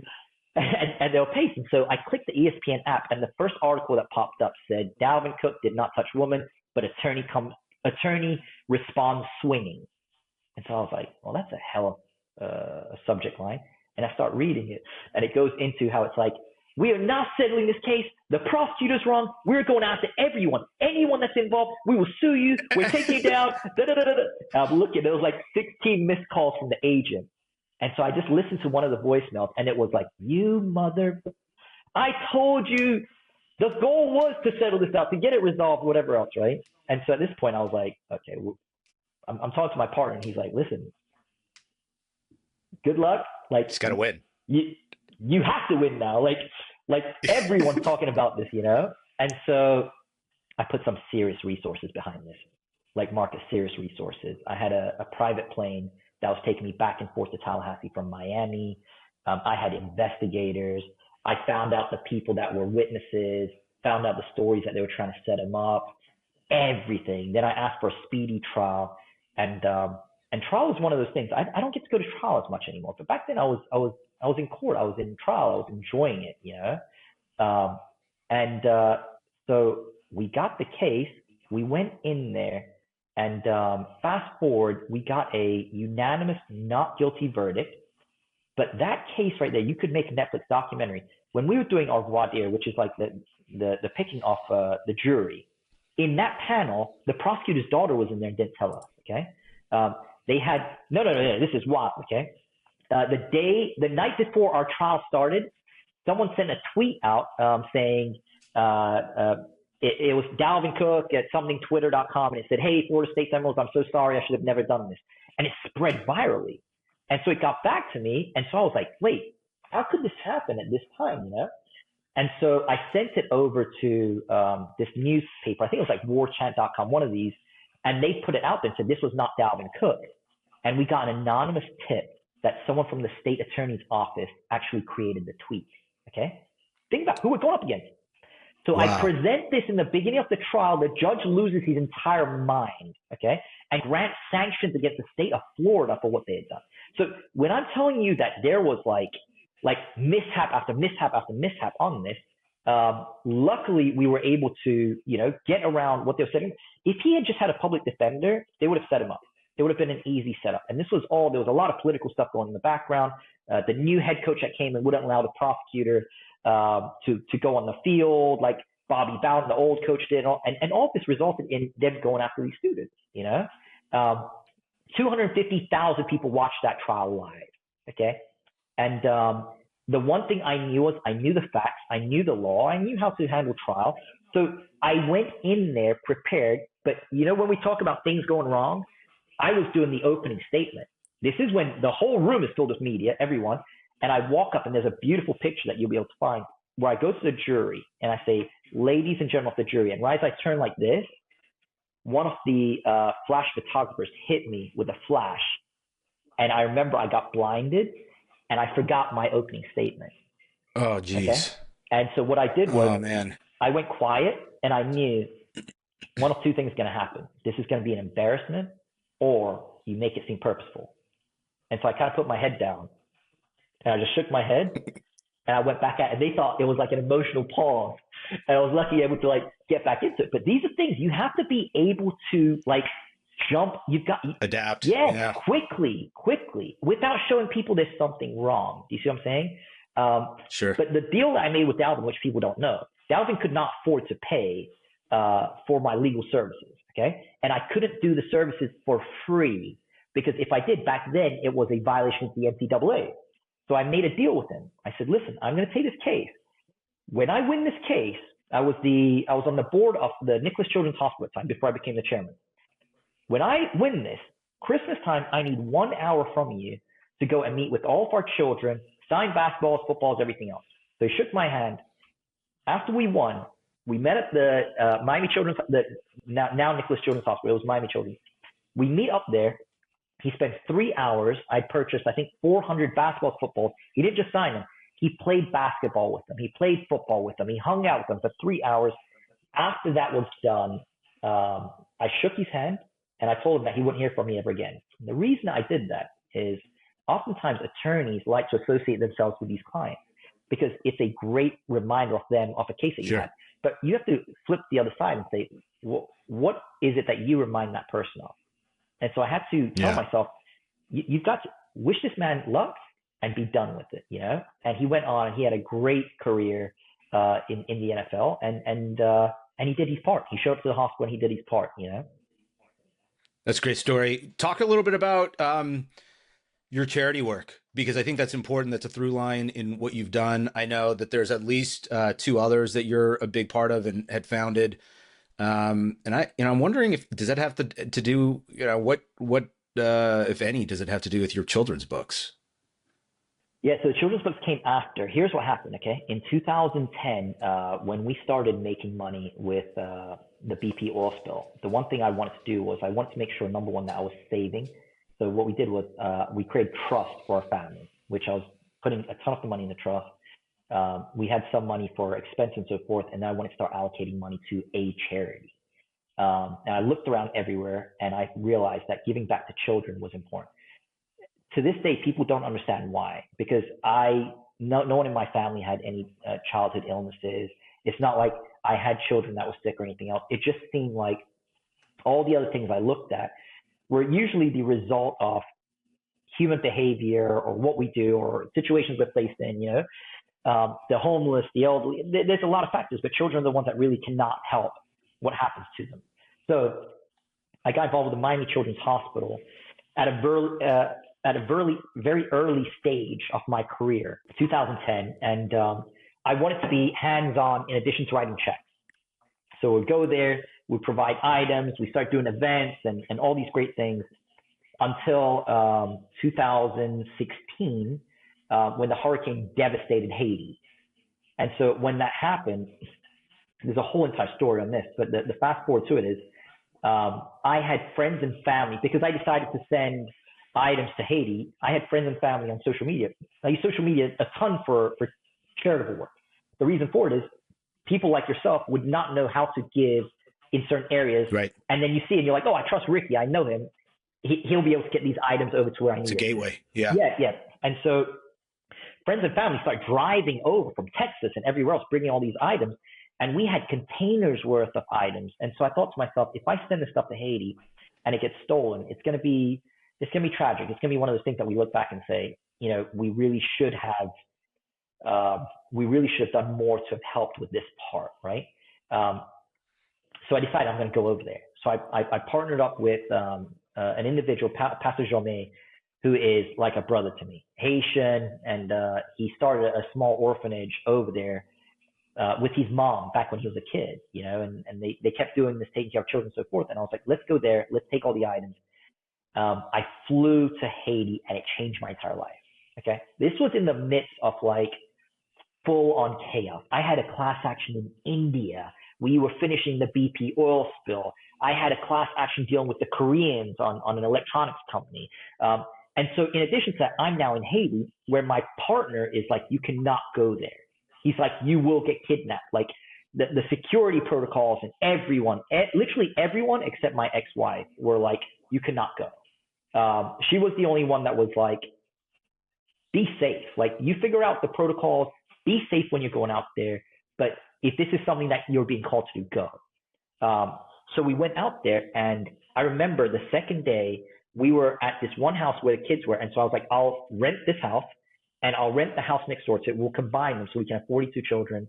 I'll bring on 10 staff, chefs, cooks, security, and so forth to help out maintaining this place. Like these are literally my children. So I have to figure out exactly how to do this. And I remember the second morning, they were banging on our garage door. We opened it up and there was a pickup truck that backed in and they dumped out 3 children. Okay. It was the first time I've ever seen children without what looked like a soul, or it was like yellow eyes. There was nothing going on. And they'd been thrown in the back of the truck like old wood. Okay. And so my team, and I had the greatest team ever. I could not do any of this stuff, by the way, without my team. They've been loyal to me for over 15 years in the charity world. Okay. My team immediately runs to these kids, and I was trying to stop them. I was like, you don't know if they have disease. You don't know what they have right now. And what we may do is we may spread this to our other children. Let me get doctors in and so forth. Sure. So my team's like, fine, let's wait, okay? So I turn around. I'm speaking with the pastor. We're speaking with someone else to go get a team's coming with medical. I turn around. The kids are gone. These 3 kids are gone. My team's like, whatever. Like, we'll say whatever Ricky needs to hear. And they took them. They were bathing them. They were holding them. They were doing all this. So I was like, all right, look, I still have to get them checked out, but let them do what they want. No sign of life in these kids. Like, it was just like clear eyes, as if I don't know what had happened to them. Does that make sense? So doctors come in, they check them out, everything else. Thank God, everything was fine. There wasn't any diseases or anything else, just malnutrition, all these other things. And what they'd done was, for 9 hours, they drove from one part of the island over and left them in the sun in the back. Okay, and these were people that didn't have parents, and that was a church that drove them over and said, if you can't take care of them, leave them outside. So we're going through all this stuff, and that night was the one night. So every month we do a birthday party. So we can't do a birthday party for every child. It's just impossible to do. So we do a birthday party once a month, and that's for everyone. Okay, we do a big happy birthday. We found one place that makes ice cream. Obviously, there's no refrigerators, any of that stuff. And so that's all there. And we were able to capture on video the first time that these 3 girls tried ice cream, tried something cold, and tried something with sugar. All 3 of those things at one time. And let me tell you something. That moment I remember for the last breath that I take, because their eyes closed, and when they opened up, there was a smile. And so from that point on, it was, this is our place now. And so we were out there every 6 to 8 weeks, providing resources, food, education, everything that we could. And that resulted in us creating my foundation called It's for the Kids. It's for the Kids. My family foundation, Ricky Patel Foundation, funds it. But we have 6 full-time board members. 100 cents on the dollar goes directly to the cause. What that means is, if you say, hey, Ricky, I really want to help out with your project dealing with foster kids, there's no place where you just write a check. That means that now you help us to buy items for the bags, the actual bags, and so forth. There's no wastage. There's no office spaces. There's none of that. Any of the costs that we do have, so storage and insurance and all that stuff, that's all paid for privately, okay, by myself. But we started doing that, and the amount of children, if you ever go to our website, you're talking hundreds of thousands of children that we've impacted now. Like, we have a board meeting every Tuesday, and this is also important. This is something that people can learn in business. Whenever you have a board, and the board meets up once every 3-4 months and so forth, you have like this phase like this, where everyone's excited when they leave, and then they get back to life and they go. I've made this a point for the past decade. My board, no matter where we are in the world, at 5 p.m. on Tuesday, which is why we were cut off during our last meeting, we jump on there. It doesn't matter. If there's nothing to discuss, we jump on there, and it has kept us as a tight-knit group, and we are perpetually finding ways to improve. That has kept us from never, ever, ever having to remove or have someone leave. Like, when our group is together, they've been together from the beginning, and we accomplish great things. We've been able to accomplish stuff in the foster care space, okay? In the children from orphanages we've taken care of. We've dealt with issues with, when George Floyd, when the murder occurred in 2020, when there was the Black Lives Matter and the Blue Lives Matter and all stuff, I don't get involved in debate. Debates are for your ego. What I like to get involved in is who is being impacted and how can we help? And we realize the amount of children that are being impacted in underserved communities due to either police brutality and so forth. And I realized no police officer wakes up and says, today I'm going to go and be a bad person. That's not what happens. The thing that happens is there's not communication. Police officers have a fear of what happens in these communities. The communities have fear of the police officers. So we created Bridge the Gap. I received the Martin Luther King Award for this. This allows, through our charity, we provide police officers with items every single week for them to go into underserved communities and just pass them out. So they're no longer, it's the police. It's like, oh, there's Al, there's blah, there's blah. And they've now started to get to know each other, right? So this is probably like 1% of what the foundation does. But this is my legacy. Like, this is truly my legacy, is finding unique, create ways with brilliant people to give back, make changes. We can't fix everything, but it allows us to make changes. And that's through It's for the Kids. And then Nicklaus Children's Hospital, I was the chairman of, which I learned a tremendous amount about things that I like and things that we can do better. And as of this year, I'm now with the Make-A-Wish Foundation board. which I'm extremely excited about because of the great work, once again, that Make-A-Wish does. How do you determine, I want to, this is amazing, we're coming up on time and I want to make sure we touch on another subject or two. But how do you determine what projects to get into in the philanthropy world? I mean, within your foundation, it sounds like you're sort of ad hoc in what you are finding. There's obviously consistency, but what are the principles behind determining what you get involved with? The last Tuesday of every month, anyone can get on Zoom with my board. They have 15 minutes to pitch to me under our Pitch Perfect project, ways to help children, what they need, resources, help, assistance, whatever it may be. When they pitch it to us, my group looks at it and says, what is the core? Number one, does it impact children? Okay. Number two, is this something that we can help? And number three, what is the ask? Okay. And from there, we have no red tape. There's no, entities that are preventing us. We literally make the decision, and within 48 hours, we deploy and help out however we can. So that's the core. It's our group. I trust all of that group with this.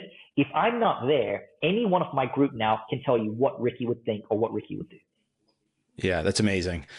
So something that you've demonstrated throughout, which is I wanted to go back to, which is agency. And I define agency as effectively, somebody of high agency can be dropped in any location and identify a way to get out of it, to get home, to get resources, whatever it is. And I sort of want to talk about Puerto Rico because I know that you've called that home for some time.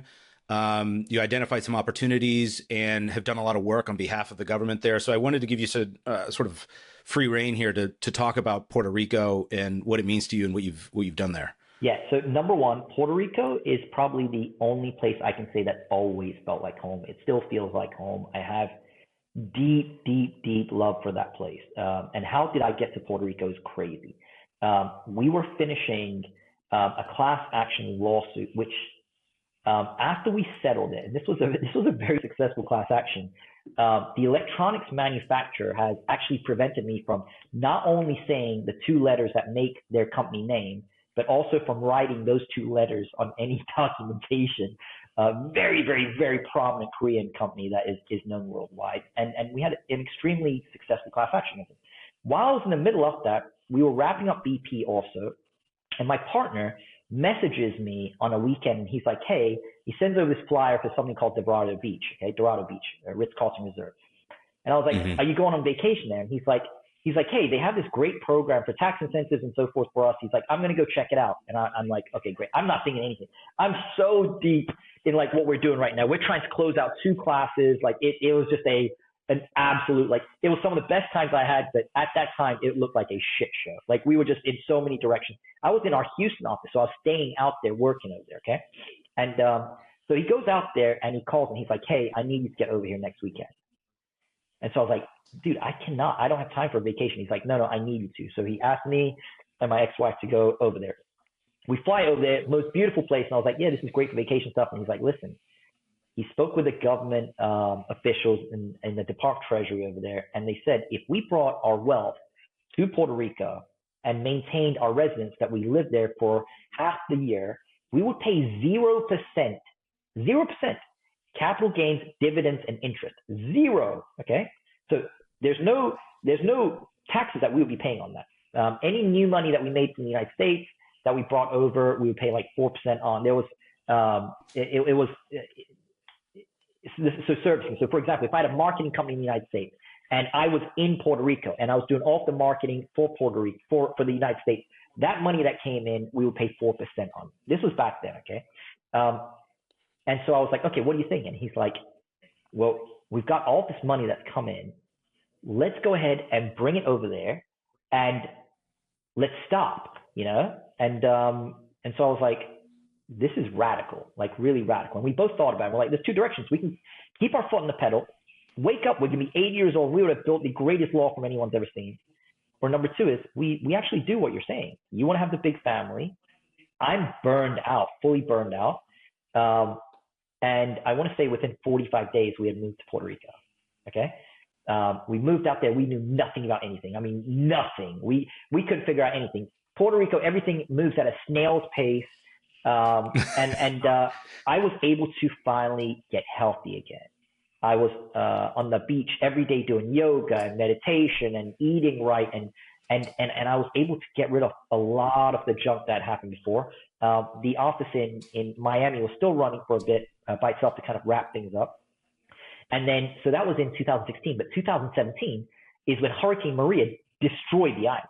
You know, it was the most powerful hurricane in over 200 years, right? And so when that happened, I remember telling my partner, I was like, do not tell anyone that we can help, please. Like we're finally enjoying this place. Like everything's going well at this time. So when the hurricane destroyed the island, people who were on our decree were told that we're not allowed to stay in Puerto Rico because of the devastation, but we're not allowed to go back to the United States. And so the United States Department of Treasury gave us this note that said, hey, for the next 6 months, you can live anywhere except outside, like anywhere outside of the United States. Okay. So if you want to go to Puerto Rico, you can, but you cannot be here. Otherwise your decree is exempt. So we moved to Italy. Okay. We moved to Florence. So I'm in Florence and I'm telling my partner, please do not tell anyone we can help out. He's like, we're fine. We're fine. A couple weeks later, he calls me up and he's like, listen, I just met with the governor. They want to meet with us. And I was like, oh, this is where it starts. And I remember I flew into Puerto Rico. We met in a little cafe and they were like, look, we need some help. These insurance companies are denying all these claims. And so initially I was like, okay, that's fine. What we'll do is I'll meet with the insurance companies. We'll schedule, meetings for them and explain to them, this is what's going to happen. So I remember walking into the meetings and I was pounding my chest. Listen, let's do the right thing. Just pay them out. I understand you can't pay 100 cents on dollar, but pay them out, give an offer. Don't just deny it. I was like, if not, we're going to have to file bad faith against you. We'll get statutory fee. And I'm just like, and they were like, you do whatever you want. This isn't the mainland. This isn't the United States mainland. Like whatever you want to do. So I go back. We had built our law firm in Puerto Rico now. And the reason for that law firm in Puerto Rico was to handle all the other matters. We saw the NFL concussion case and all these other cases. So they were managing all the stuff from Puerto Rico. And I was like, listen, this is what we're going to do. We're going to file this. We're going to file this. We're going to file this. And I've never seen a group start shaking as much as they did. And they were like, Mr. Patel, those laws don't exist in Puerto Rico. And I was like, well, we have a problem because we have billions of dollars worth of government entities that we're representing right now. And I can't go back to government and be like, hey, did you guys know this? Did you guys know that there's no laws? And so I was like, this is what we're going to do. So let me just ask a quick question on that. So they're not governed by federal law. It wasn't federal law. Okay. So what we're dealing with is we're dealing with state laws for what was happening with the insurance companies. Okay. Okay. Yeah. And so each state has their own statutory fee laws and so forth. Okay. And that allows them to mandate what happens with bad faith and statutory fees and so forth. Okay. I was like, this is how I'm going to stay safe. At this point, remember how we're talking about when things fall apart? If this happened to me in my 20s, I would have gone into a bunker and you would have never seen me again. Like this would have been horrific. And so I went through a couple of days of like saying, what are we going to do here? And so I was like, this is what I'm going to do. I'm going to write bad faith and statutory fee laws, and then I'm going to submit it to our colleagues in Congress. And when it's denied, I can go to the government officials and say, look, this was my plan. We tried to do this, we tried to do this, we tried to do this, but this didn't work. And at least it shows that there was a plan in place, okay? And so as I'm walking in there, I'm listening to a podcast, and it was talking about in 2016 Donald Trump that kept saying fake news, fake news, fake news. And I was like, you know what? We may actually be able to use something here. And so what I did was I turned around. I didn't turn it in. I didn't turn the bill over to our friends in Congress. We had this local radio station, and I spoke to them. I was like, listen, this is what I want you to do. There is a law that is about to be passed, but it is going to be shut down in the next few days because lobbyists have flown to Puerto Rico from the insurance companies, and they've paid off all of these people to not pass it. I was like, it's horrific what's happened. So they went and they shared this, and it just spread, and everyone's talking about it. And so when I showed up 3 days later, the congressman, I'd love to mention his name, but let's just keep it generic for right now, okay? The congressman, I sit with him and I was like, hey, listen, here's the bill. And he's like, close the door, like very much like in this like suspicion. He's like, look, I know there are people saying that this happened. I want to let you know that they haven't paid me up. And then he's like, but down the hall, blah, blah, blah, they've been paid off. Now, how do I know that's not true? Because the lobbyists have no idea. There were no lobbyists. No one was involved, okay? But everyone's pointing fingers. And so if you look at the voting, it went And it was completely 100% voted in our favor, unless there was like people that were not present for voting. Okay. So we got that whole thing passed because people were so afraid that if they vote against it, that the people of Puerto Rico are going to look at this and say, hey, you got paid off. So we got it put through before lobbyists got in. The law got approved. And instead of it being used retroactively, because you can't pass a law and then say, okay, now we're going to apply it in the past. The way that I had it written was, starting today, no harm, no foul for what happened in the past at all. But starting today, there's 60 days for you to go ahead and make a determination on these insurance claims. And so if you don't do that now in the next 60 days, then you will be substitute to the new bad faith and statutory fee laws that have been placed. And so that was our fun little that was our way of leaving Puerto Rico by giving something back and doing something that was good. And so forever now, anytime that there's bad faith and statutory fee, it will be something due to us saying thank you to the island that we care deeply about. That's great. All right, I'll end this with two questions. Well, one, I'm always interested in what other entrepreneurs' days are like. So what's like an ideal sort of baseline day for you? How do you structure your days? Yeah, so I have a very unique approach to my days. Now, this doesn't work for everyone, right? When I wake up until about 10 a.m., there's nothing scheduled for business. Everything is health, okay? So that includes working out, that includes cold plunges, that includes saunas, that includes infrared therapy. It includes anything and everything focused on my health. After I get done with that, I have about 30 minutes to make sure that I'm getting adequate protein, nutrition, and so forth in, okay? But from 12 on till probably 6, I have everything scheduled back to back to back. I have 2 assistants. I can't do any of this stuff without them. I have one from my law firm, and I have the other one that is my executive assistant. My executive assistant handles all the things that a person can handle without having to make decisions like I would make. Okay. So for example, anything with automation, things that have to get done, errands, corporate, whatever it is, she works with my corporate attorneys on my stuff. She works with my accountant. She works with my bookkeepers. All that stuff, it saves me a tremendous amount of time. So when I'm working, I make sure that I'm not messing around at all between that time. So the key to it is, number one, is making sure that you calendar out a week in advance, okay? Making sure that those pockets of time that you're working, you are not screwing around, that you are actually working. Don't mess around. And that way you can get a lot done. Remember, there's about 30 companies that I have. I have the law firm. I have my foundation. I've got the kid. I'm in an amazing relationship. Like, there's all these things that are out there where it's like, if I don't pocket things correctly, one of them is going to fail. And it goes back to what we said in the beginning, right? About harmony. If you don't have these things in place, something falls off and it can throw you off balance. Yeah, that's great. Last question. How are you measuring success now? In happiness.